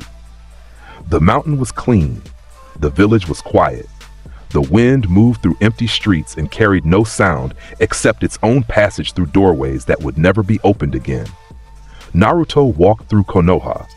He passed the academy where he had pretended to fail. He passed Ichiraku Ramen where Iruka had taken him. He passed the apartment where he had awakened at age 7 and remembered everything. He walked the path of his mortal childhood through a village that had shaped that childhood with hatred and fear and the occasional, desperate kindness of individuals who tried to be better than the system that had produced them. And he felt nothing that the word nostalgia could capture. He felt completion. The last building he entered was the Hokage Tower. He climbed the stairs to the office at the top, the room where the third had smoked his pipe and were worried about a boy he could not understand, where Tsunade had received reports she could not process, where every leader of this village had sat and made decisions that sent children to their deaths and called it governance. He stood in the office and looked out the window at the village below. The desk was behind him. The hat, the ceremonial hat of the Hokage, red and white, symbol of the village's highest authority, sat on the desk where Tsunade had left it. He did not touch it. He left through the window. He rose into the sky above Konoha for the last time, and behind him the village sat in its valley, empty, intact, a monument to everything it had been and everything it would never be again. Naruto flew south. The continent passed beneath him in a patchwork of geography that was slowly, visibly beginning its recovery. The trenches carved by his attacks were filling, water redirecting, soil shifting, the planet's natural processes beginning the long work of reclaiming the spaces that violence had emptied. The process would take years, decades, centuries for the largest wounds. He had time. He found his place on the southern coast, where the continent met the ocean, and the land sloped down to a broad, sheltered bay surrounded by cliffs that rose from the water in columns of pale stone. The bay faced east toward the sunrise. The cliffs shielded it from the western winds. The soil on the terraces above the shore was dark and rich, the remnants of volcanic activity from an era long before the shinobi world had existed. Earth that was fertile, not because anyone had cultivated it, but because the planet had produced it that way, naturally, without mortal intervention. He descended. His feet touched earth that had never been walked on. The grass, wild, untended, growing in thick patches between the rocks, bent under his weight and sprang back when he stepped forward. The air smelled of salt and soil and the clean, mineral scent of rain that had fallen on stone and evaporated in the sun. The ocean was calm. The waves that reached the shore of the bay were small and rhythmic, arriving with the patient regularity of a heartbeat, withdrawing with the same unhurried pace, leaving foam on the sand that dissolved into the wet earth and was drawn back by the next wave. Naruto stood on the shore of the bay and looked east across the water. The sun was rising. The horizon was a line of molten gold that separated the dark water from the brightening sky, and the light that spread from it touched the cliffs, the terraces, the wild grass, the surface of the bay, with the gentle, comprehensive illumination of a morning that had nothing to prove and nowhere to be. He released Super Saiyan Rose. The transformation faded, the pink hair deepening back to blonde, the dark rose aura dimming, the ambient pressure that had surrounded his body since the Valley of the End withdrawing like a tide going out. The God Ki remained. It was always present, always accessible, as intrinsic to his being as the consciousness it served. But the combat application, the weaponized manifestation, the burning, visible expression of power turned to purpose, retreated into the place where it lived when it was not needed. Naruto stood on the shore as a boy. Blonde hair, gray eyes, small frame, the body of a 12-year-old child who had been born screaming in a village that hated him and had grown into something the world could not contain, and had carried that something across the full arc of its intended trajectory, and arrived finally at the place where the trajectory ended and the work began. He sat down on the sand. The waves reached his feet and withdrew. The sand beneath him was warm from the sun that was still climbing. The cliffs around the bay cast long shadows that shortened as the morning advanced, and the shadow of the boy sitting on the shore shortened with them, and the world was quiet in a way that it had never been quiet in the shinobi world's history. Quiet without the undercurrent of violence, quiet without the distant, muffled sound of training fields and border skirmishes, and the constant, low-level hum of a civilization organized around conflict. Just quiet. He began that afternoon. The terraces above the bay became the first project. He cleared them by hand, not because he needed to use his hands, not because God Ki could not have accomplished the task in an instant, but because the act of clearing earth with his own fingers, of pulling weeds and turning soil and shaping the terrain through physical contact, connected him to the creation in a way that projection and detonation could not. This was not destruction. This was the thing that came after destruction, the thing that justified it, the thing that made it mean something beyond the mere exercise of power. He planted. Seeds carried by wind and bird across the empty continent found the terraces and the soil he had prepared, and he tended them, checking the moisture of the earth, adjusting the drainage with small, precise applications of ki that moved water through soil the way a heart moves blood through veins. The plants grew, slowly at the pace that plants had always grown, the pace of sun and rain, and the chemical patience of organisms that did not hurry because hurrying was a mortal affliction. And plants had never been mortal in the way that the creatures who trampled them were. He built a structure on the highest terrace, not large, not ornate, not the kind of building that a god might be expected to inhabit. A simple shelter. Stone walls raised from the local rock, a roof of layered slate, an opening that faced east toward the sunrise and the ocean.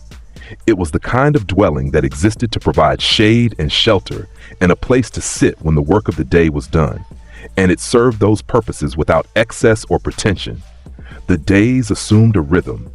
He woke with the sun, he tended the terraces, he walked the shoreline of the bay and cataloged the changes, the sand shifting, the tide pools filling with organisms that were reclaiming the coastal ecology at their own patient pace. He watched the ocean and felt the currents beneath its surface and understood, with the deep, comprehensive awareness that his God Ki provided, the health of a planetary ecosystem that was healing from the removal of its most destructive inhabitants. The forests were growing back. The rivers, freed from the dams and diversions and contamination that mortal civilization had imposed on them, were finding their natural courses, winding through valleys that had been straightened, flooding plains that had been drained, returning to the shapes the landscape had intended before anyone decided the landscape needed improving.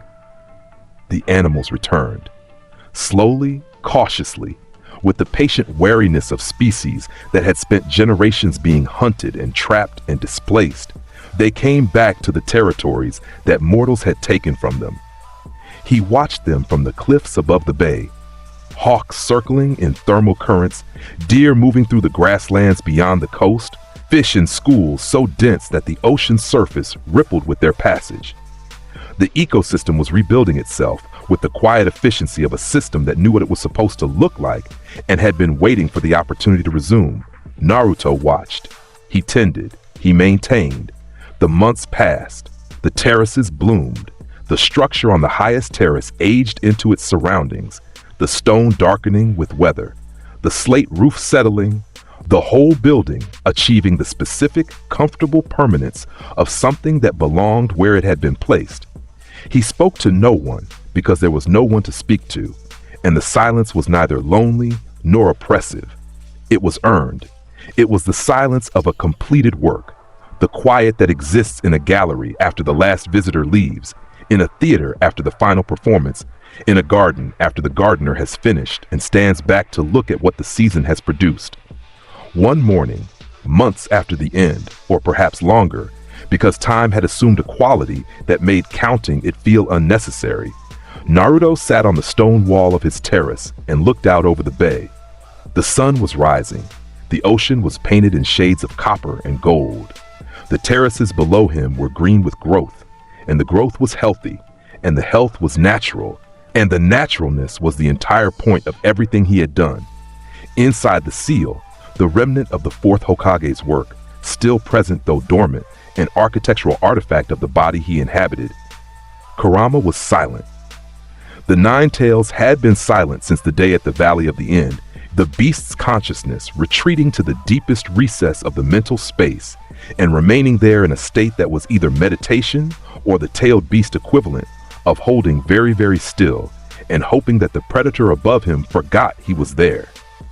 Naruto was aware of the fox's presence, the way one is aware of a stone at the bottom of a deep pond. Technically there, practically irrelevant, part of the landscape rather than a feature of significance. He thought about Zamasu. He had been Zamasu once, a young Kai, earnest and troubled, watching mortals from the sacred gardens of Universe 10 and feeling the slow crystallization of disgust that would eventually become the defining force of his existence. Zamasu had been afraid of the mortals, afraid of what their existence said about the gods who had created them, afraid of the conclusion that was forming in his mind, because the conclusion demanded action, and the action demanded the destruction of everything Zamasu had been taught to protect. The fear was gone. It had been gone since the night in the alley, since the memories crashed into him and the divine consciousness fully awakened, and the purpose settled into his bones with the weight and permanence of geology. The fear had been replaced by certainty, and the certainty had carried him across a continent and through the full execution of a plan that spanned 2 universes in 1 human lifetime. And now the certainty rested in the same quiet space that the fear had once occupied. He thought about Goku Black. He had been Goku Black too. The stolen body. The Saiyan power merged with divine ki to produce something unprecedented and devastating.